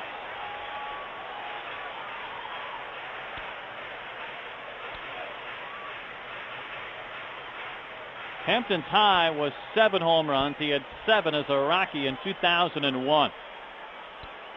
He bats with Coast at second base. Keppinger at first. Santana pitches, and Hampton a big swing. He tomahawked one right down in the batter's box for strike 2. He was up there swinging from the heels again. Astros 5, Mets 3. Bottom of the 5th. Back-to-back 2-run innings against Johan Santana. See if Hampton gets a rip here. Down in the count, 0-2. Santana ready his pitch. Hampton waves and misses. That was a nasty change, and Santana pitched him like the hitter that he is. Inning over. 2 runs, 3 hits, couple of runners left on again. We play 5.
The Mets once at home.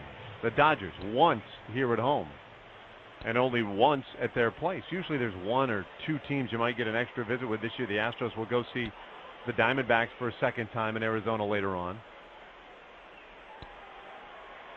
But it's just weird to me sometimes that you don't see these teams a little bit more. Here's Daniel Murphy, a left-handed hitter. And he'll step in to lead things off. 0 for 2 today with a couple of strikeouts. The first pitch on the way from Hampton. Fastball fired in there, strike one. Who knows, by the time we see the Phillies for the first time, they might have Halladay and Pedro Martinez in the rotation. Infield deep except at third base where Keppinger plays it tight.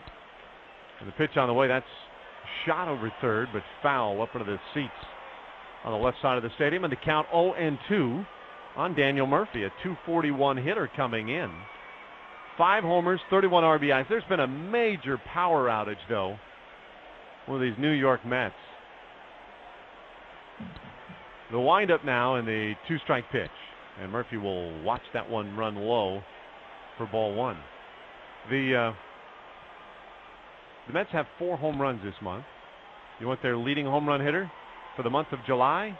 Frank Hoare. Fernando Tatis, he's got a pair. Here's the 1-2 pitch. There's a swing and a miss, strike 3, and he really tied up Daniel Murphy. So a 4-pitch strikeout to start the 6th inning. 1 away, and we'll check in with Omir Santos. Now I'm knocking on wood. This countertop is very much wood as I knock. Yeah. They have 10 fewer homers than the second worst team in the league in San Diego. But you say, I know that new ballpark is huge. Well, they've actually hit more home runs at home than they have on the road. Here's Santos. The first pitch to him, a backdoor breaking ball in there, strike one. Santos 1 for 2, singled in the second inning, but was promptly doubled off. Astros lead 5-3 tonight. The pitch on the way, there's a swing and a high fly. Left field, headed toward the Crawford boxes, and you needed to knock a little harder.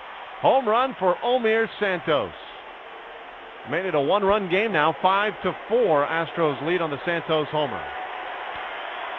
His 5th this year. Thought I made it clear I was knocking.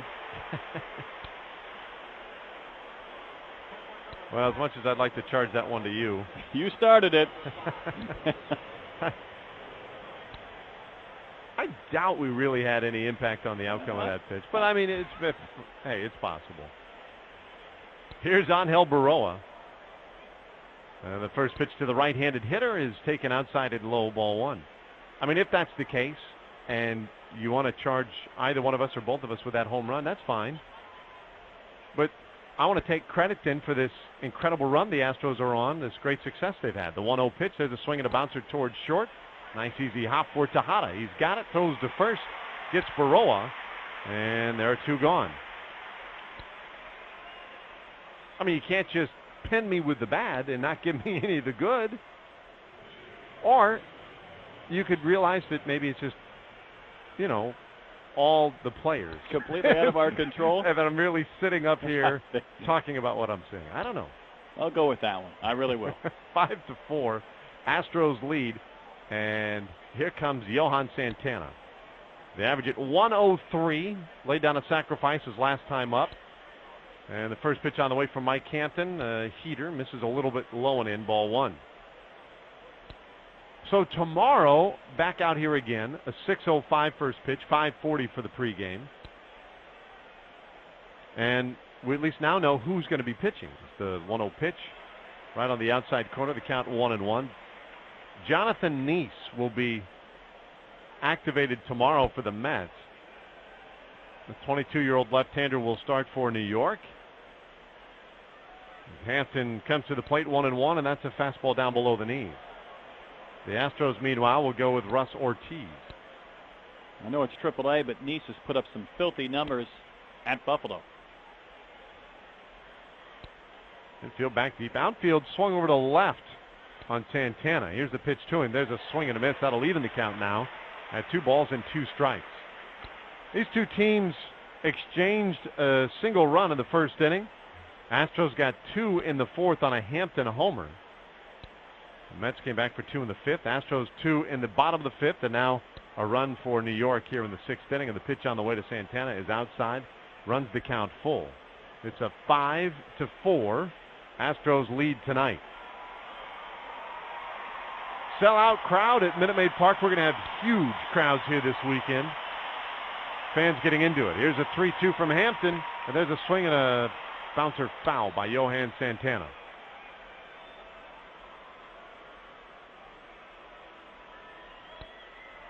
Hampton has racked up the strikeouts so far tonight, looking for his 8th of the evening. This will be his 100th pitch tonight. Here's a 3-2 to Santana. There's a swing and another tapper foul. A season high this year is 8 strikeouts, and that was way back in April in Pittsburgh. In his career, though, Hampton had a 12 strikeout game against the Atlanta Braves back in '98. Be the high water mark for him. Working with a 1-run lead here in the 6th inning. 2 out, nobody aboard. The payoff pitch on the way to Santana. Outside, that's ball 4. And so Hampton has just walked the opposing pitcher and will now have to deal with Angel Pagan. Oh, here comes the skipper. And Cecil Cooper gestured to that bullpen immediately. So he is done with Mike Hampton. 101 pitches, and Hampton will have his evening completed. Here comes Coop. He'll take the baseball, gives Hampton a pat on the shoulder, and the left-hander will walk off the field to a standing ovation behind that Astros dugout. Fans here pleased with the effort. They show their appreciation for Mike, as he will now do.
In the ballpark, and there's no better way to catch the action than when kids get in for free. For more information, or if you'd like to purchase tickets, go to Astros.com or just simply visit the box office here at Minute Maid Park. Lines have been long lately as the walk-up has been significant. The Astros back in town here for a big homestand, and then we'll head to the road. And this next road trip is going to be a huge one. 4 games in Chicago, 3 in St. Louis. And no off days in there. Here's Angel Pagan. He has singled and scored a run today, 1 for 3. He's got Santana at first base representing the tying run in the 6th. And Jeff Fulcino in a relief. The right-hander's first pitch. There's a swing and a miss at a split-fingered fastball, strike 1. But that has been the savior for Fulcino this year. He got to working with Jose Valverde, who taught him a new grip on the split-fingered fastball, and Fulcino has been a different man in his 3rd tour with the Astros this year. Checks first, now delivers, and that is outside. Another splitty that misses. It's 1-1. 5 runs, 11 hits for the Astros. 4 runs, 8 hits, and an error for the Mets. Fulcino with a long look in. Now the 1-1, and that one just off the plate. Good fastball there. Had some pretty live movement at the end, running away from the left-handed hitting Pagan, but it's 2-1. 2 outs in the inning, and Fulcino trying to get us to the bottom of the 6th. Here comes a pitch, and Pagan will swing and foul that one back, evening the count now at 2-2. Hampton, by the way, went 5 2/3 today. Has allowed 4 runs so far on 8 hits, walked 4, struck out 7. But is still responsible for Santana. Should he score, that run would be charged to Hampton's line. But if they can somehow get through this inning without another run scoring, he would go to the bottom of the 6th, the pitcher of record. Fulcino breaks contact for a moment, wipes some sweat from his brow. He just came in. He's only thrown 4 pitches, but was really heating it up in that bullpen. Now delivers 2-2. And that's a fastball. Just missed.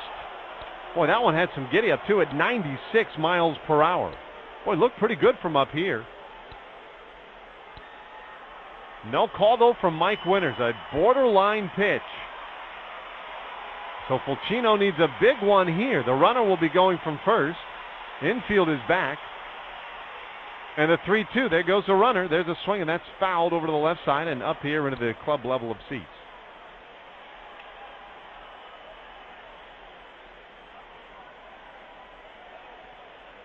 Astros have been playing great baseball lately, and really only the Rockies better than the Astros in the National League since the end of May. But in particular, the Astros at home have just gone nuts lately. 11-3 here in their last 14 games. Runner goes. 3-2 pitch. There's a swing, and that one's lined foul again. Way out of play. In and out of the hands of a fan right in the front row of the club level. Count stays 3-2. Boy, Santana was able to stay alive with several of those 3-2 foul balls off Hampton, and Fulcino having a hard time finishing off Pagan. Fans here would love to see a strikeout. Pagan 1 for 3 waiting at the plate. Santana will run. There he goes. The 3-2 pitch. There's a swing at another foul ball, and Pagan doing some pretty good battle here. Now, not a real power threat, but a .317 average. Has driven in 5 runs this year. Look at it this way. Santana's getting a lot of running in right now between first and second base. That's right. A lot of time spent on the bases. That's one thing. But in addition, has had to run each of the last 3 pitches. Roof closed tonight. Air conditioned indoors, 73 degrees. It was hot and steamy outdoors today. Astros leading by a run in the top of the 6th inning. 3-2 pitch. Runner going again. There's a swing and a bouncer to first. Coast has it on a high hop. Goes to the bag himself. Retires Pagan. And the inning is over. Omir Santos hit a home run for the Mets, though. And now we go to the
I'm Dave Raymond with Brett Dolan.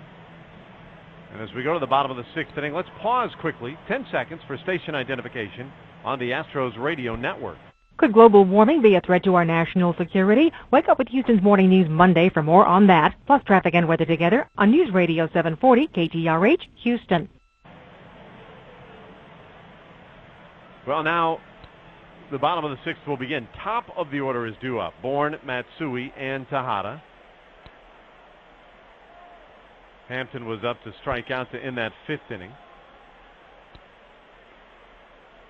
And Hampton done, by the way, for the night. And finished 5 2/3 innings, 4 runs on 8 hits, walked 4, struck out 7. Here's Bourne. He's reached his last 2 times on infield hits. Santana's first pitch, a beauty, right on the inside corner, strike 1, and that was the changeup. A pitch we haven't seen a lot tonight from one of the great changeup artists in the game. Now the left-hander's pitch. And there's a swing, and that one is tapped foul for a strike. And Bourne going to have to do battle up there. Matsui waiting in that on-deck circle over to the right side. Astros lead by a run. Our flagship station on the Astros radio network, News Radio 740 KTRH in Houston. The 1-2. Check swing. That one is outside. 2 balls, 2 strikes. But it's great to have you along no matter where you're listening tonight on the network. Or for that matter, on your phone, on your satellite, whatever it is. Here's a 2-2 pitch. There's a check swing. Called strike 3. And Bourne goes down looking. Good fastball there from Santana. That one at 91 miles per hour. And he dispatches of Bourne to start the 6th inning. Now Matsui. Well, that's only the 3rd strikeout tonight for Santana. And the fastball velocity has not been what we've seen over the years. That one was at 91. But normally he's closer to mid-90s. Here's a pitch to Matsui. And he'll take one low and inside, ball 1. Fans here trying to get the wave going. Looks like they'll be successful as it trickles down that third baseline. Here's the 1-0. Matsui shows bunt and takes a strike, evening things up now at 1-1. A run in the 1st, 2 in the 4th, 2 in the 5th for the Astros tonight. 5 runs on 11 hits. Santana with a windup. The left-hander's 1-1 pitch, a little bit inside. Matsui pulled the hands in, backed off the plate, and it's 2-1. Mets got a run in the 1st. They got 2 in the 5th and 1 in the 6th inning tonight for their 4 runs on 8 hits. Here's a pitch. Matsui will take it outside, ball 3. So now Kazuo should get something pretty good right here. He singled in the 1st, has since popped up twice, waits on a 3-1, and it's on the way. There's a swing, and that ball is lifted high in the air left field, but Tatis a couple of steps to his left, backpedals as well, and makes the catch. And just like that, 2 gone in the 6th inning. And now Miguel Tejada. I made brief mention of it much earlier on in the pregame show today, but yesterday was an off day for the Astros, but that didn't mean there wasn't a significant action by the team. In fact, they placed Lance Berkman on the 15-day disabled list, that strained left calf muscle. And Edwin Masonette was recalled. He's here tonight and available. The pitch on the way to Miguel Tejada. That one's popped up foul over to the right side, out of play. Were you surprised at all when you got news of the DL? Yes and no. I just felt like there was an undercurrent of support to DL him, even though he really wasn't very interested in going on the DL. I think that everyone knew that maybe the right move was to give him some rest. The 1-strike pitch, and Tejada will shoot that off the end of the bat. It's going to roll down that first baseline. Tough play. Backhanded stop by Santana. Races to the bag and beats Miguel Tejada to win the inning. And it's a 1-2-3 inning for Johan Santana. So the Astros go in order and off to the 7th inning.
5-4, in fact, is our score.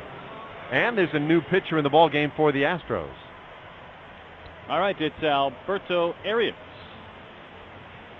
Yes. And he's the new pitcher in the game. 30th appearance, 2-0, and a 1.38 earned run average. So Fulcino went just 1/3 of an inning, but got the out he was asked to get, and that was Angel Pagan in the 6th inning. So Arias now the 3rd pitcher of the night. A 1-run lead. He'll face Luis Castillo, David Wright, and Jeff Francoeur in this 7th inning. So a pretty decent stretch for these New York Mets. And it does seem like night after night, the 7th inning can be a pivotal one for not just the Astros, but in Major League Baseball. A lot of pitching changes, and heart of the lineup seemed to come up with this stage of the game as Castillo takes strike 1. Keppinger tied at 3rd. And the 1-strike pitch, Castillo shows bunt, but takes one low and inside. 1-1 the count. ABC Pest Pool and Lawn can give you a greener and healthier lawn. Their nutrients are designed by Texans for Texas lawns. Let ABC Pest Pool and Lawn green up your lawn today. Call 713-730-9500 or go to goanteater.com. 1-1 pitch, and that's fired in there for a strike to Castillo.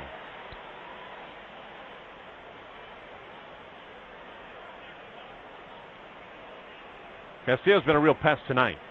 Speaking of ABC Pest Pool and Lawn, he has walked, singled, and doubled. Here's the 1-2. And that is high and outside. Arias missing badly with a curveball. And it's 2-2. That is his big pitch, though. When this young right-hander has that curve going, he can be awfully tough. Here comes his 2-2 pitch. And that is a fastball at the knees over the heart of the plate. And so it's a ball. Mike Winters, I mean, that's at least 4 or 5 tonight, and at both sides. They've been looking like beautiful pitches, and now the 3-2 foul tipped, and Castillo stays alive. I mean, some of those pitches, you wonder what in the world is wrong with them. Well, that last one especially, and these Mets hitters have done a pretty good job of 2 strikes, just slapping at the ball to stay alive, but then some of the pitches that haven't been called strikes have also contributed. So now another big payoff. And Arias to the plate, 3-2. There's a curveball swung on, and that's lined into left field. So a moment ago looked like a strikeout. Now Castillo on for the 4th time tonight.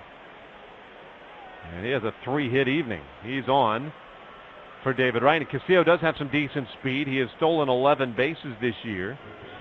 So Arias is going to have to be concerned with him. Wright, pretty clearly the best hitter remaining in this Mets lineup.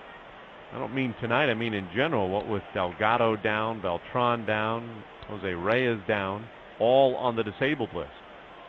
The Mets have gone through a rash of very disappointing injuries. Runner leads, there's a pitch, there's a swing and a ground ball to short. Tejada has it. Quick flip to Matsui for 1. The relay to first. In time, double play. 6-4-3. And Arias gets that double play on the very first pitch he throws. Just what the doctor ordered, with David Wright at the plate, and you mentioned probably the best hitter remaining in that Mets lineup, and clearly a threat, and nice to see him make 2 outs quickly. So that changes the inning significantly, and now big right-handed slugger Jeff Francoeur steps in, 1 for 3 tonight.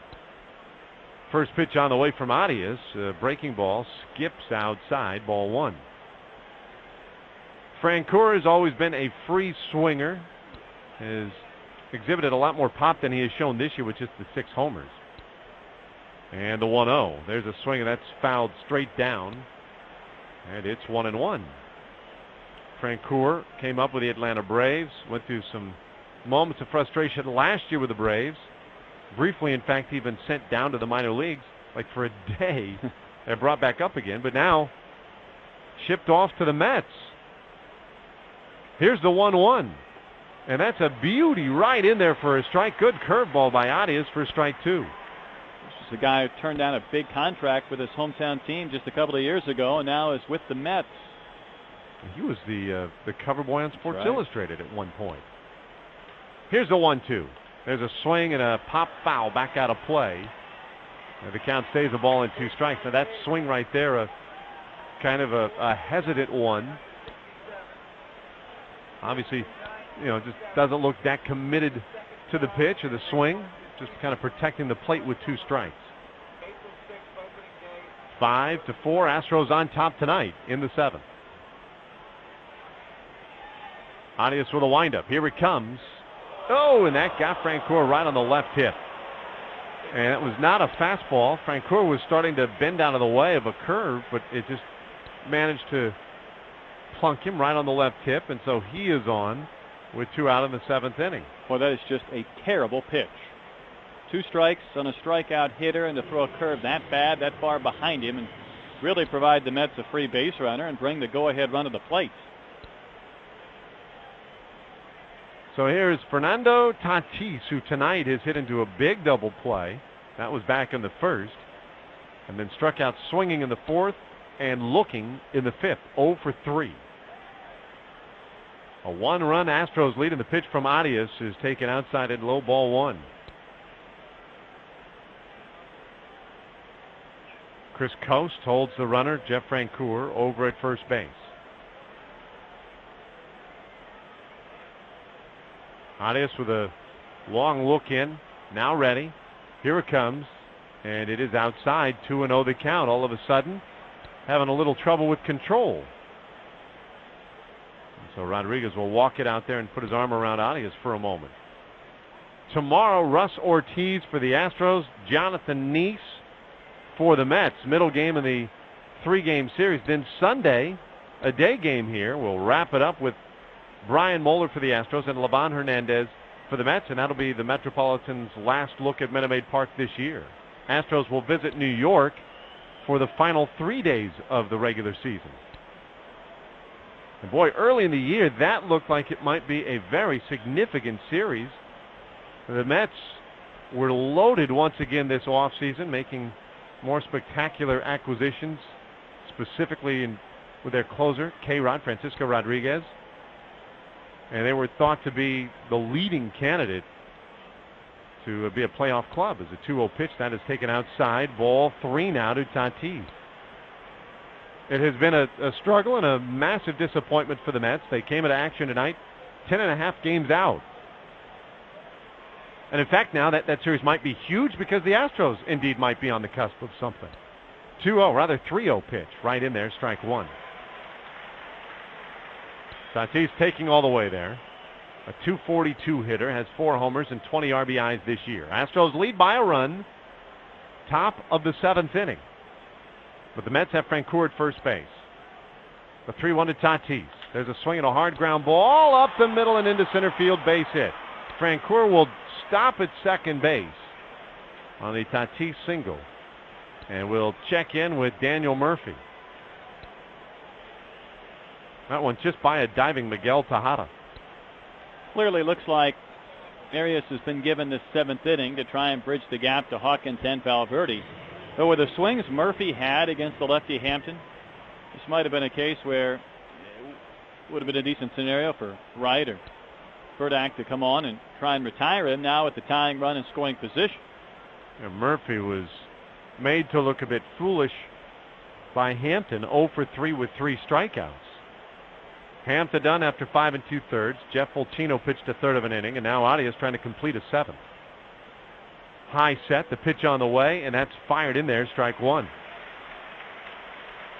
Mets started it with a single in the 7th inning by Castillo, but David Wright promptly bounced into a double play. Then Francoeur hit on a 2-strike pitch, and Tatis with that single just a moment ago. 2 men on, 2 out. Check a second, and now a long pause, and the 1-strike pitch. Outside, 1-1 the count. Daniel Murphy, a promising young player for the Mets. Last year looked like he might really be something for them. He struggled a little bit this year, a .241 batting average. He's dipped under .240 with today's effort. 1-1, and that looked good. Hit the outside corner with a fastball, and the count 1-2.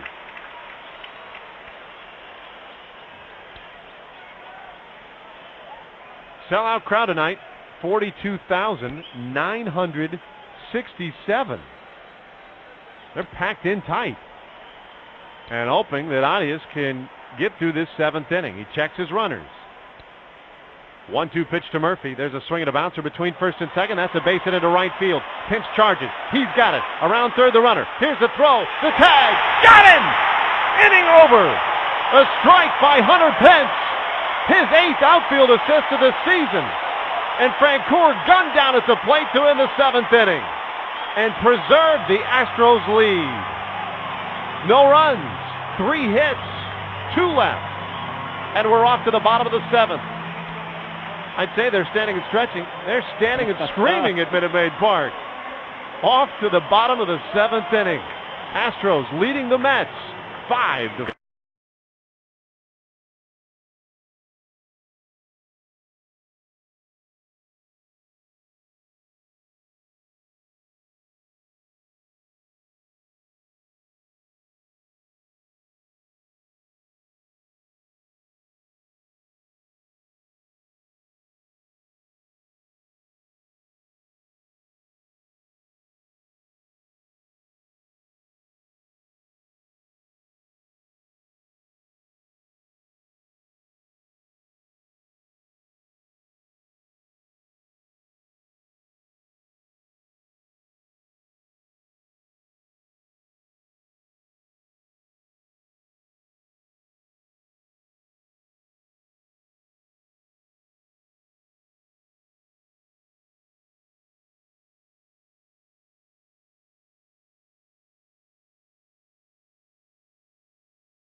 And scoring runs.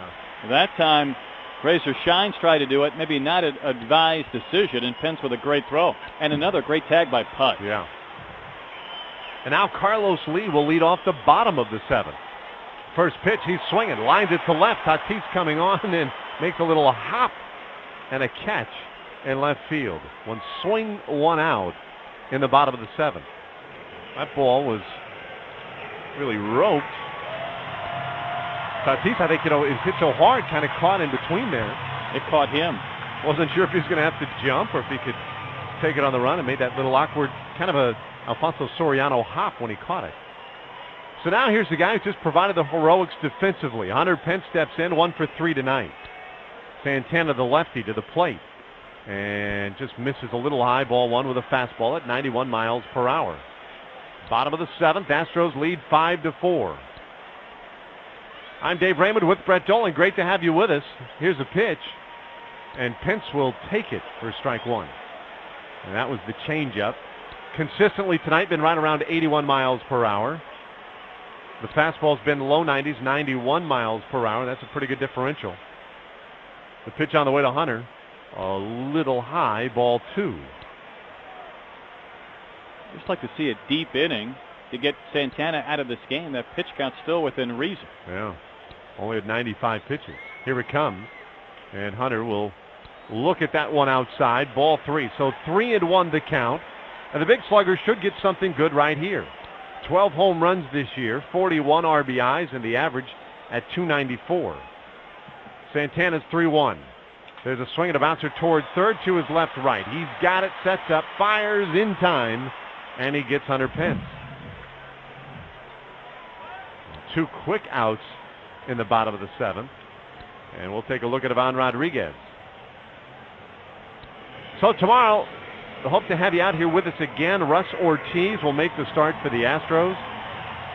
Jonathan Neese for the Mets. And then Sunday, Moeller and Livan Hernandez Couple more big games left on this homestand for the Astros before they head out to the road for what could be that swing week in the pennant chase in the National League Central. Here's Rodriguez, right-handed hitter, and he swings and misses very late on a fastball. There's a good heat from Santana at 93. Pudge tonight, 1 for 3. Waits right side, and the pitch. There's a swing, and that one is hit high in the air down the right field line. Slicing toward the corner, goes foul. And so Pudge in a hole, 0-2.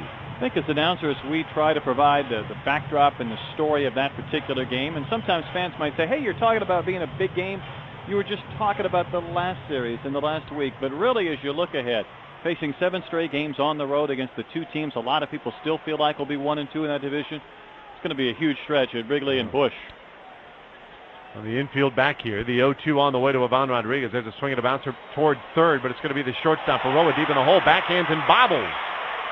And so Pudge will reach on an infield hit. Astros have a runner, and Chris Coast comes up. Well, it seems like with each passing day, the games continue to get bigger, and when you're in a position the Astros put themselves in this year by that slow start, that indeed may be the case all the way to the finish line. Here's a guy, though, who has stepped in the last couple of weeks, a waiver claim from the Phillies, and provided some big heroics, including a 2-run double in the 5th inning tonight. Astros lead 5-4, and Coast steps in. Santana will check first and deliver. That one is off the plate outside, ball 1. We're talking about guys like Coast who come out of nowhere and become folk heroes because they win some huge games in a pennant race. I think of what Chad Zerbe did with the Giants in 2002. Who's Chad Zerbe? Could have been the World Series MVP that year. Left-handed reliever. Now the 1-0 pitch. And another changeup from Santana, misses outside, ball 2. I think of Francisco Cabrera and the Atlanta Braves, 1991, in that fabulous World Series with the Minnesota Twins, but really it was the National League Championship Series against the Pirates, and he provided the game winner, Sid Bream. Absolutely. Scoring the winning run in Game 7. Santana's 2-0. Coast will take it outside again, ball 3. Chris Coast could be that kind of guy this year for the Astros. One of those that for decades people may indeed talk about as that guy who came in and made a difference and stepped in a big spot with Berkman and Darren Erstad on the disabled list. That's the key. I mean, Erstad's best opportunity for playing time has gone by the boards, and Coast is getting that chance. He waits on a 3-0. 2 away and a man at first. He's swinging. Rips it down the third baseline, foul. 3 balls and 1 strike on Chris Coast.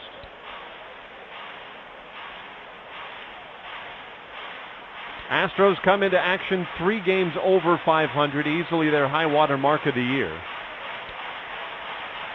Looking for their 50th win. They've got a 1-run lead 7th inning. Johan Santana up over the 100-pitch mark at 104. Checks first base. Now kicks and delivers 3-1. Coast will take it high, ball 4. So 2 men on, and Jeff Keppinger, who has made a career out of hitting left-handed pitching, may not get to see Santana as Jerry Manuel will trot out from the dugout. Well, I wanted Santana to leave earlier this inning. Now I think I want him to stay. I haven't noticed. Did Manuel already signal? Because I see some bodies in their bullpen look like they're walking toward the gate. Yeah, I'm not sure either. Brian Stokes has been throwing for quite some time, and it looks like indeed we will have a pitching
if that might indeed have been the signal to get Santana out. Now Jeff Blum is on the on-deck circle to loosen up and would hit for Arias, but Keppinger is going to go ahead and bat here against the right-hander. So Brian Stokes relieves Johan Santana.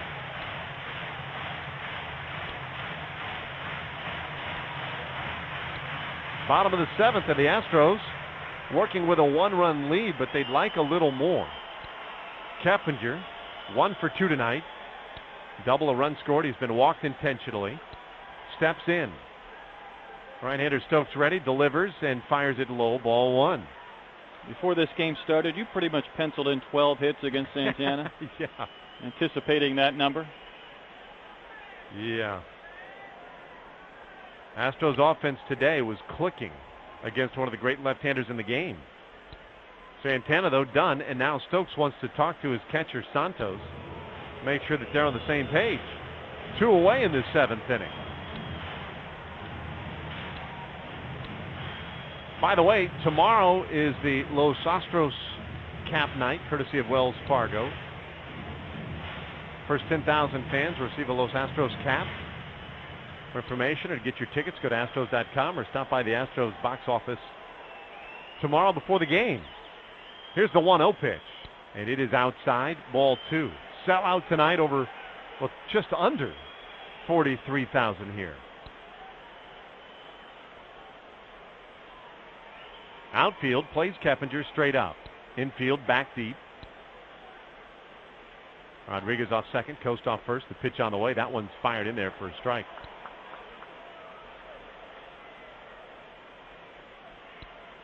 2-1 to count.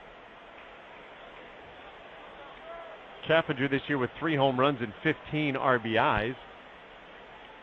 Overall, he averaged 271, and he'll scoot back that pitch inside. 3-1 to count. Jeff Blum waiting on deck, and that's the guy maybe swinging the hottest bat on this Astros club. Brian Stokes, one bad pitch away from getting himself into all kinds of hot water here. 3-1, and that's on the outside corner, and I tell you what, Keppinger thought it was ball 4. It certainly appeared to be. But Mike Winters giving an extended outside corner to Brian Stokes. Now these fans will get into it. Runners will be going. The 3-2 pitch. Down low, ball 4. They're loaded up. So Stokes has come on and walked the first batter he sees. It's a 1-run game, but the Astros now with an opportunity to do some real damage in this game. Dan Worthen, their pitching coach, races out there to have a word with Stokes. Maybe go over the scouting report on Jeff Blum. So Arias done, as Blum will be announced as the pinch hitter here for him. Well, it's tough to work around 3 hits and a hit batter and not give up a run in an inning. Arias was able to do that in the top of the 7th. Blum this year 5 for 10 with the bases loaded and has driven in 9 runs. But in July he has just been scorching hot, a .321 average. Bases loaded, first pitch, and he's taken a breaking ball on that inside corner for a strike. Good curveball there from the right-hander, Brian Stokes. Blum's a switch hitter, so he bats left-handed here.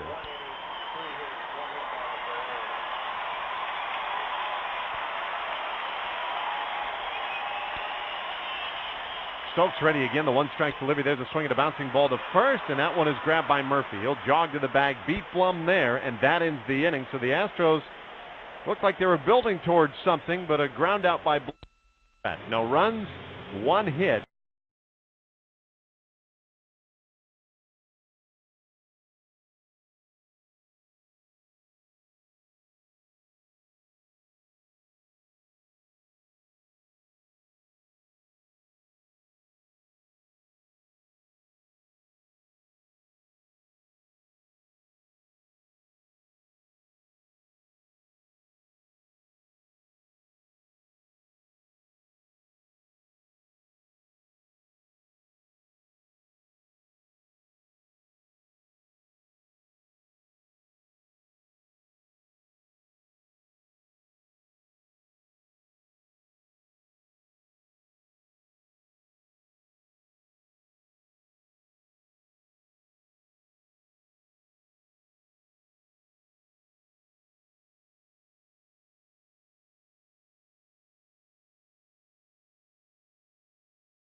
Hawkins ERA 2.41.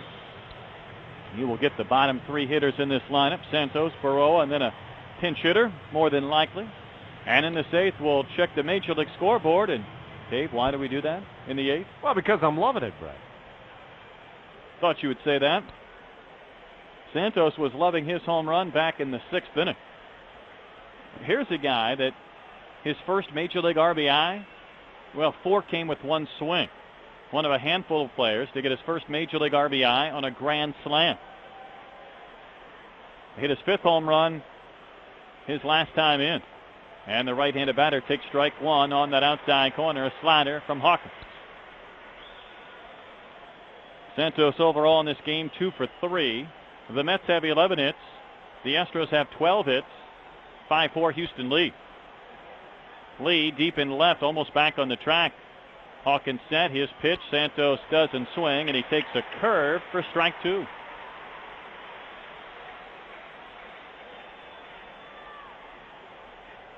A couple of guys get on, then Hawkins would have to look at Castillo, who's been on base all 4 times, and David Wright.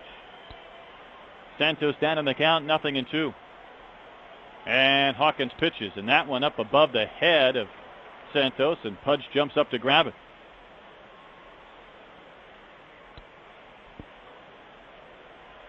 Cardinals winning big, and the Cubs have already won, and Houston trying to keep pace with all the teams bunched up in the center.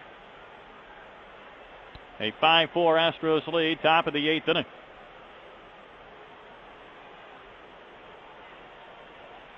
Well, Houston's won 11 of its last 14 games at home, but a lot of these games have been 1-run contests. I mean, they haven't been the comfortable wins as you get to these late innings. Hawkins ready at pitches, and Santos takes downstairs. Brett, let me begin with a couple of scores in the American League, like the Rangers leading the Royals 2-0 now, 9th inning. In fact, the Royals have just 4 hits in that game, so more good pitching out of that Rangers staff. Angels, by the way, they have a 2-0 lead at home over the Twins. That game, though, only in the 2nd inning, and Rob Quinlan has hit his 2nd home run for Anaheim. 2 balls, 2 strikes to the Mets catcher. Pudge shifts away. Hawkins the leg kick and the pitch and the curve. It's high. And the count has gone from 0-2 to 3-2. One other game in progress right now in the American League as the Indians on top of the Mariners, 1-0 2nd inning. In fact, the Indians just moments ago scored that run. Hawkins doesn't want to put the leadoff man on. Here comes his payoff pitch. Ground ball down the third base line. Tough hop. Keppinger bobbles it in foul territory. Collects, throws to first. Safe. Santos beats it. Coast had the reach and dug that ball out of the dirt as Keppinger made a strong throw, but the Mets have their leadoff man on again. And if that's a hit, and I'm assuming it will be, that'll be an even dozen for both teams. Well, Keppinger was almost in the coach's box by the time he collected that smash off the bat of Santos. As close as that play ended up being, I could see it being scored an error, because had he fielded it cleanly, right, the throw would have been good enough.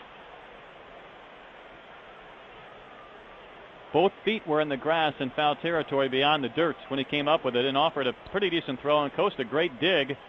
But Santos is on. And here's Baroa, 1 for 3, singled and scored a run. Tying run on base, no one out.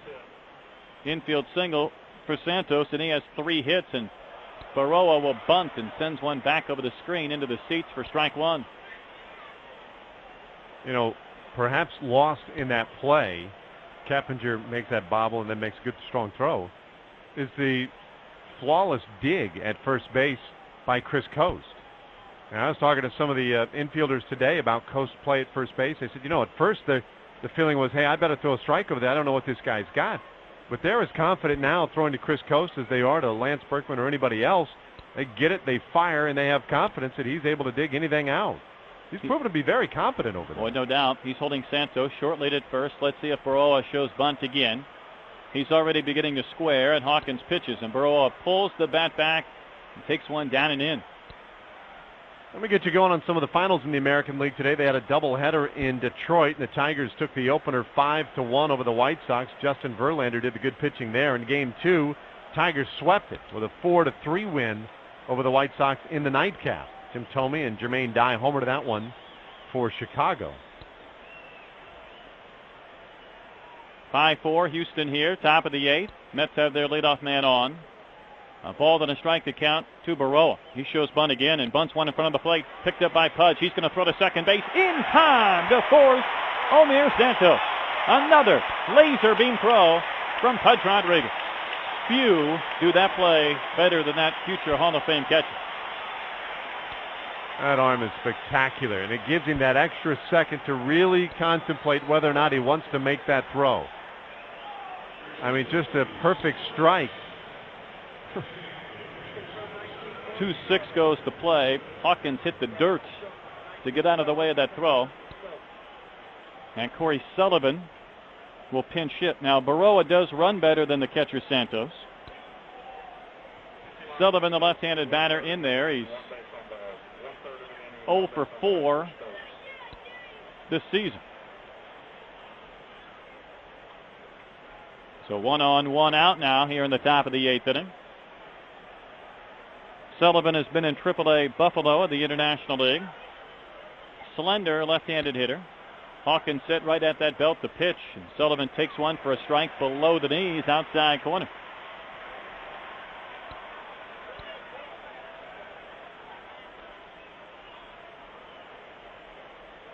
The leadoff hitter, Pagan, on deck. Each team with 12 hits.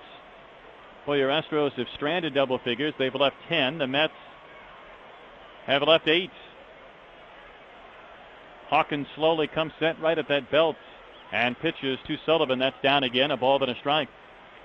Brett, also on your American League scoreboard today, the Yankees and Jabba Chamberlain improved to 59-37. It was an 8-3 win over the Athletics today. Jabba Chamberlain notched his 6th win. Jorge Posada homered, his 13th of the year.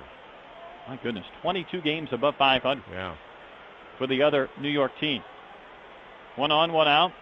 1 ball, 1 strike, and a throw to first back in easily is Baroa. Wait a minute, I thought the Mets were the other New York team. Very well may be. How does that work? A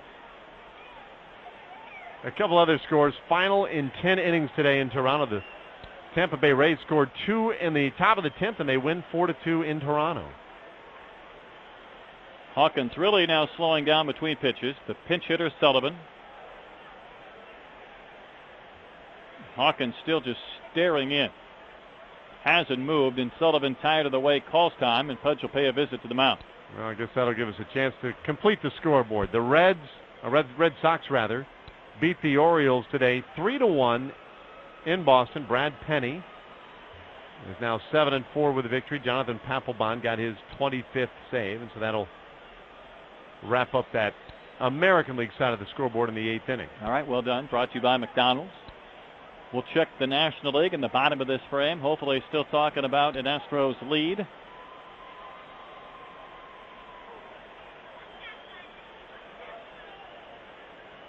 So Baroa, the runner at first. Sullivan, the pinch hitter at the plate. 5-4 Astros. Top of the 8th inning. Valverde playing catch in the bullpen in right center. Hawkins set at his belt. The pause, the pitch, and Sullivan slowly bounces one to the right side. Going back is Matsui. Stumbles, can't get the ball out of his glove. Everybody's safe. Matsui, a good job to get back there. The speedy Sullivan was racing down the line, and then Matsui couldn't get the ball out of his glove. And the Mets are starting to dink and dunk the Astros to death. 2 infield hits this inning from the bottom of this lineup. This game for both sides really has been a parade of base runners. And they've gotten on in a myriad different ways. It's incredible. And every pitcher tested to the max. It's still a 1-run game, 8th inning. Phenomenal, though, the way the Mets have hung around in this thing. And they're a base hit away from tying, an extra base hit away from taking the lead. They led 1-0 out of the gates. Houston scored a run in the first against Santana. Hampton's homer in the 4th made it 3-1 Houston. Mets tied it with 2 in the 5th. Houston answered with 2 more in the bottom of the 5th. And the last run of this game was that Santos homer in the 6th. But they have 2 guys on base for the leadoff hitter, Pagan, another lefty. And he takes downstairs. Fastball at 89 on the radar gun. Pagan 1 for 4. He singled leading off the game and scored that first inning tally. That was against Hampton. for the time being, is still the pitcher of record. 10-10 in his career and 31 starts against the Mets. Of course, he was also on that Mets team that was in the World Series back in 2000. Base runners at first and second for the Mets. Hawkins pitches right down the pipe for a called strike to Pagan.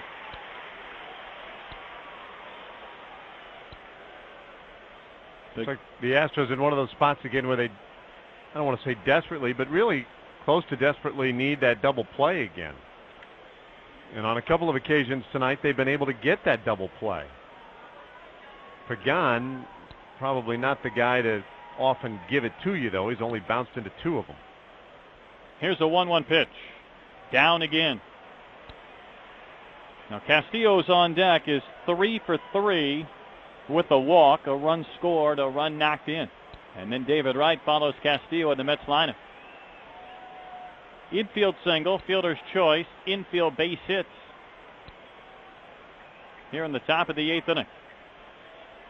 It's been kind of a struggle here for Hawkins, trying to find a way to get 2 outs. Hawkins spinning and looking Baroa back to the bag at second.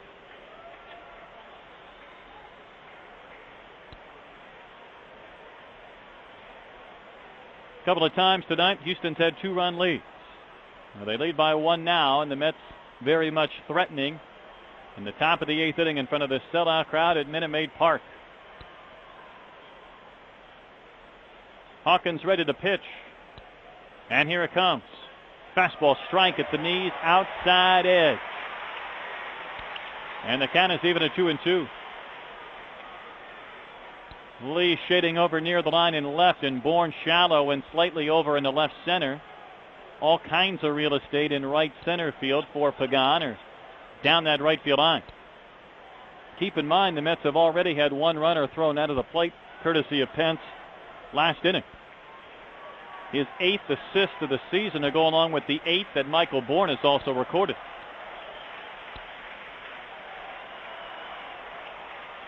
This crowd starting to make some noise as Hawkins slowly picks out a sign from Pudge Rodriguez.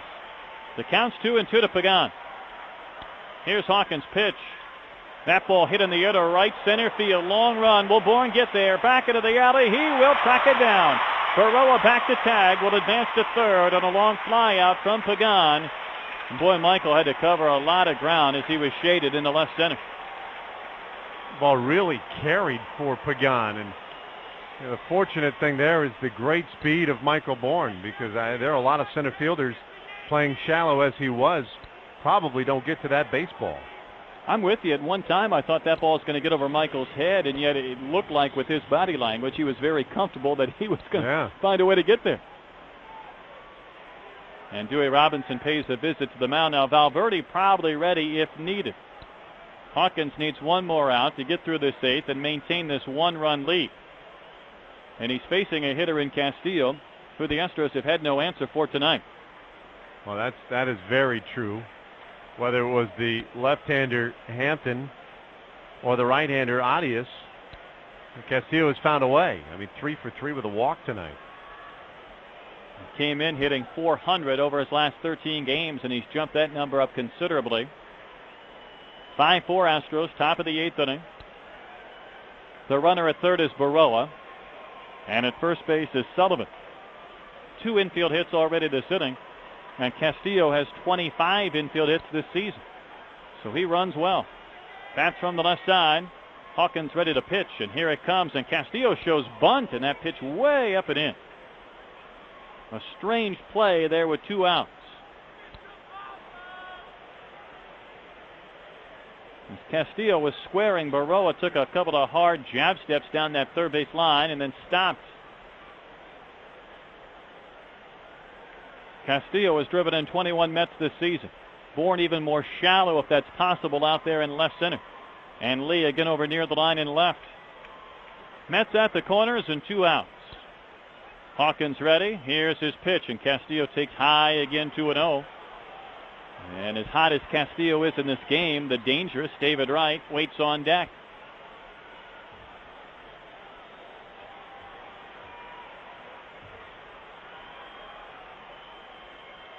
Base runners, oh plenty here in the opener of this series with the New York Mets. And Hawkins trying to strand 2 more Mets. 2-0 the count to Castillo. And the right-hander's pitch. That's in there for a strike. Good toss inside corner. Fastball at 96.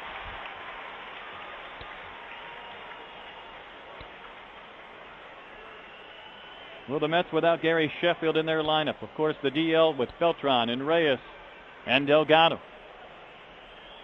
They still have some hitters, including this guy, Luis Castillo. A pesky slap hitter. Pudge sets up over the inside corner.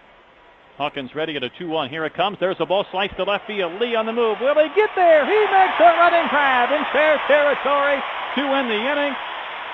And Dave, defensive positioning was absolutely.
Mets 4 as we head into the bottom of the 8th inning.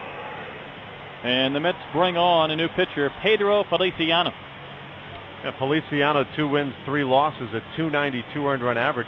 He's making his 53rd relief appearance this year. I mean, he has been phenomenally worked. 37 innings, has walked 10, struck out 32, and allowed a .222 batting average against.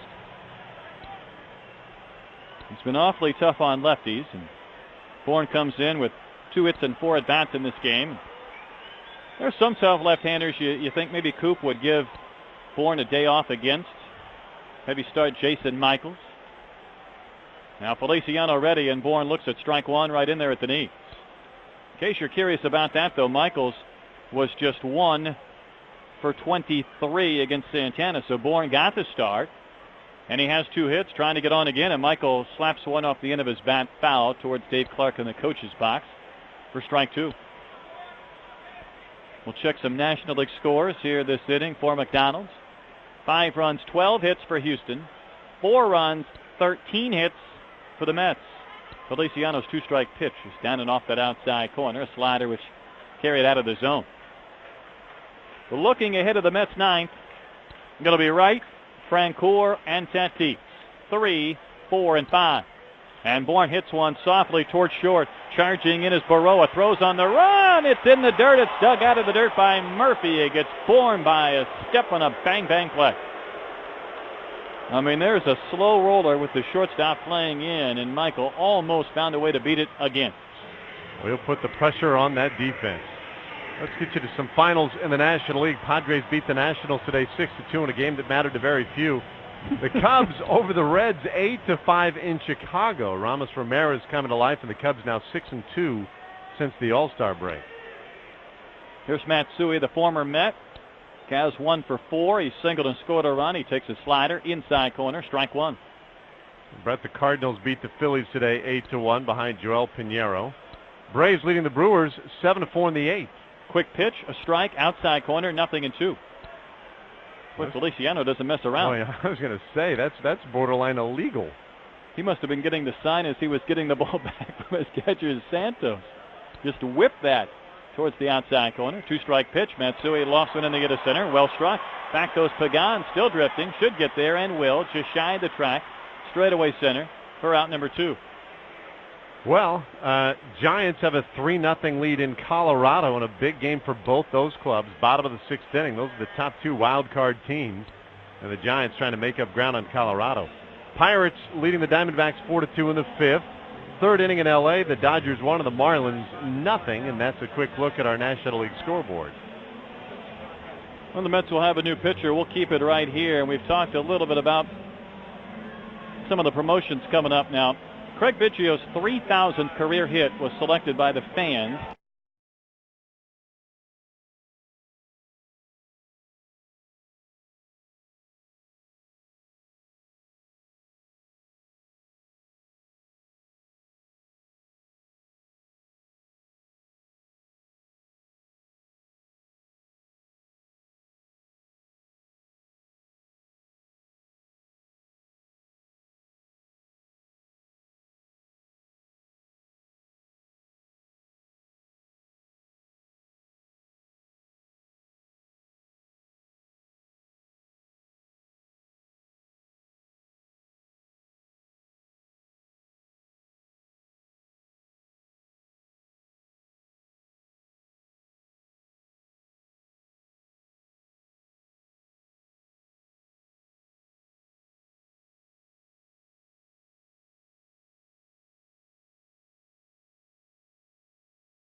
In relief of Johan Santana, who allowed 12 hits and 5 runs, including a 2-run homer to Mike Hampton.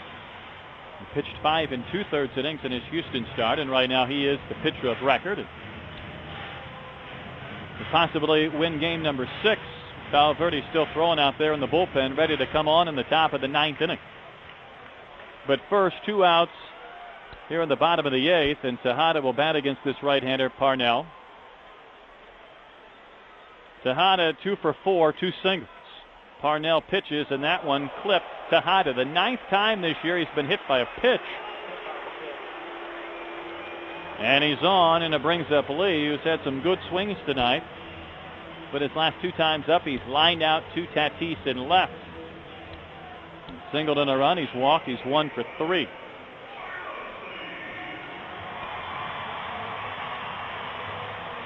So Parnell from Salisbury, North Carolina. It's the home of the National Sportscasters and Sports Writers Hall of Fame. Lee bats with 2 outs in the bottom of the 8th. Parnell ready. Here's his pitch. And Lee takes a low strike. Fastball clocked at 97.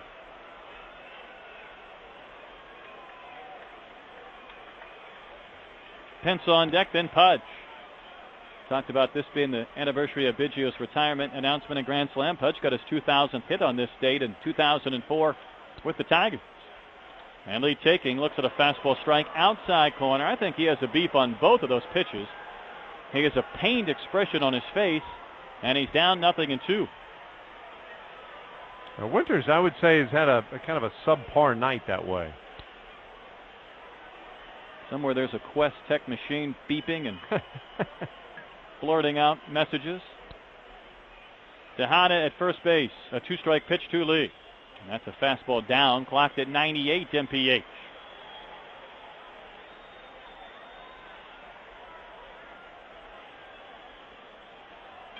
Well, your Astros trying to win their 50th game of the season.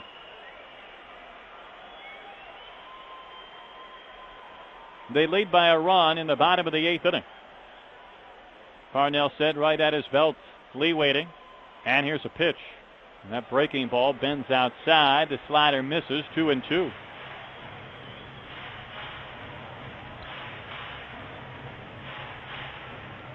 Well, Lee knocked in that run in the first. Hampton had the 2-run homer in the 4th. Coast had the 2-run double in the 5th. And that's it as far as the offense. It's one more run than the Mets right now. And hopefully will be a game's end. Here's a 2-2. Lee grounds one back up the middle. Backhanded by Castillo. He'll go the long way to first. His throw is in plenty of time to retire Lee. This inning is over. A hit batter and a man left. That's the 11th stranded tonight for your Astros. We go to the 9th. Astros lead 5-4.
'30s numbers. We're going to step out for a station ID on the Houston Astros Radio Network. Could global warming be a threat to our national security? Wake up with Houston's Morning News Monday for more on that, plus traffic and weather together on News Radio 740 KTRH, Houston. Brett and Dave with you. Sold out Minute Maid Park. 5-4. Astros lead as we go to the top of the 9th. Papa Grande 1-2 this year with an earned run average of 3. Looking for his 11th save this year. He will get the heart of the Mets lineup, Wright, then Francoeur and Tatis. David Wright is 1 for 2. He's walked 2 times. He's knocked in a run. He's bounced into a double play. Valverde ready. First pitch in the 9th is on the way. It's right in there for strike 1 and a splitting. The Mets have one more hit than Houston. Your Astros have one more run.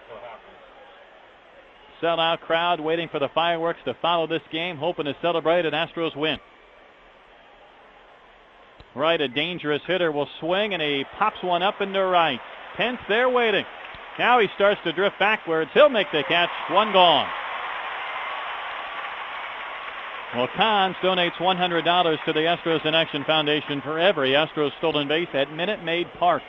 Cons providing quality service for more than 100 years. Here's Francoeur. He singled in a run back in the 5th. A bloop to center that Bourne came so close to making a diving catch on, but the ball popped out of his glove.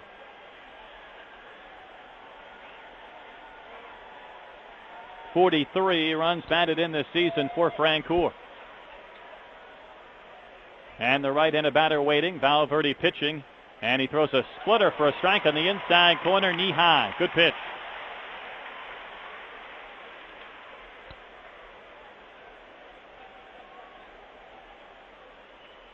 Outfield straightaway and deep.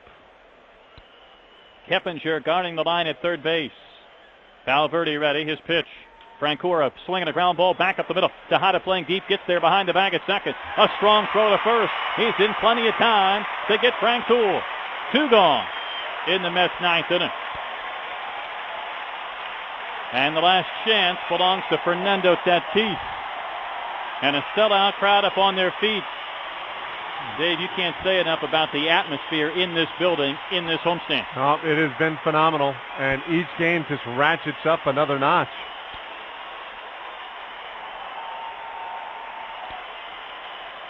So Tatis is 1 for 4. He singled back in the 7th inning. Mets down to their final out of the 9th. Valverde ready. Here's his pitch. Came way in, almost clipped Tatis as he was trying to spin out of the way. Astros 5, Mets 4, top of the 9th inning.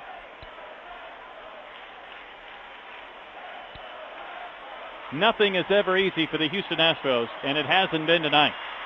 As those 13 Mets hits and 10 men left on base would attest. Lee almost back on the track in left. Tatis will not swing. He'll take a splitty for a strike instead. And it evens the count at 1. Valverde has thrown 2 or 3 real good split-fingered pitches this inning. Daniel Murphy's on deck. Valverde would just as soon end it right here and get Fernando Tatis. 5-4 Astros, top of the 9th. Valverde's pitch, ground ball, tapped towards short. Tejada's got it. A throw to first. Ball game over. The 50th Astros win this season comes on a perfect 9th inning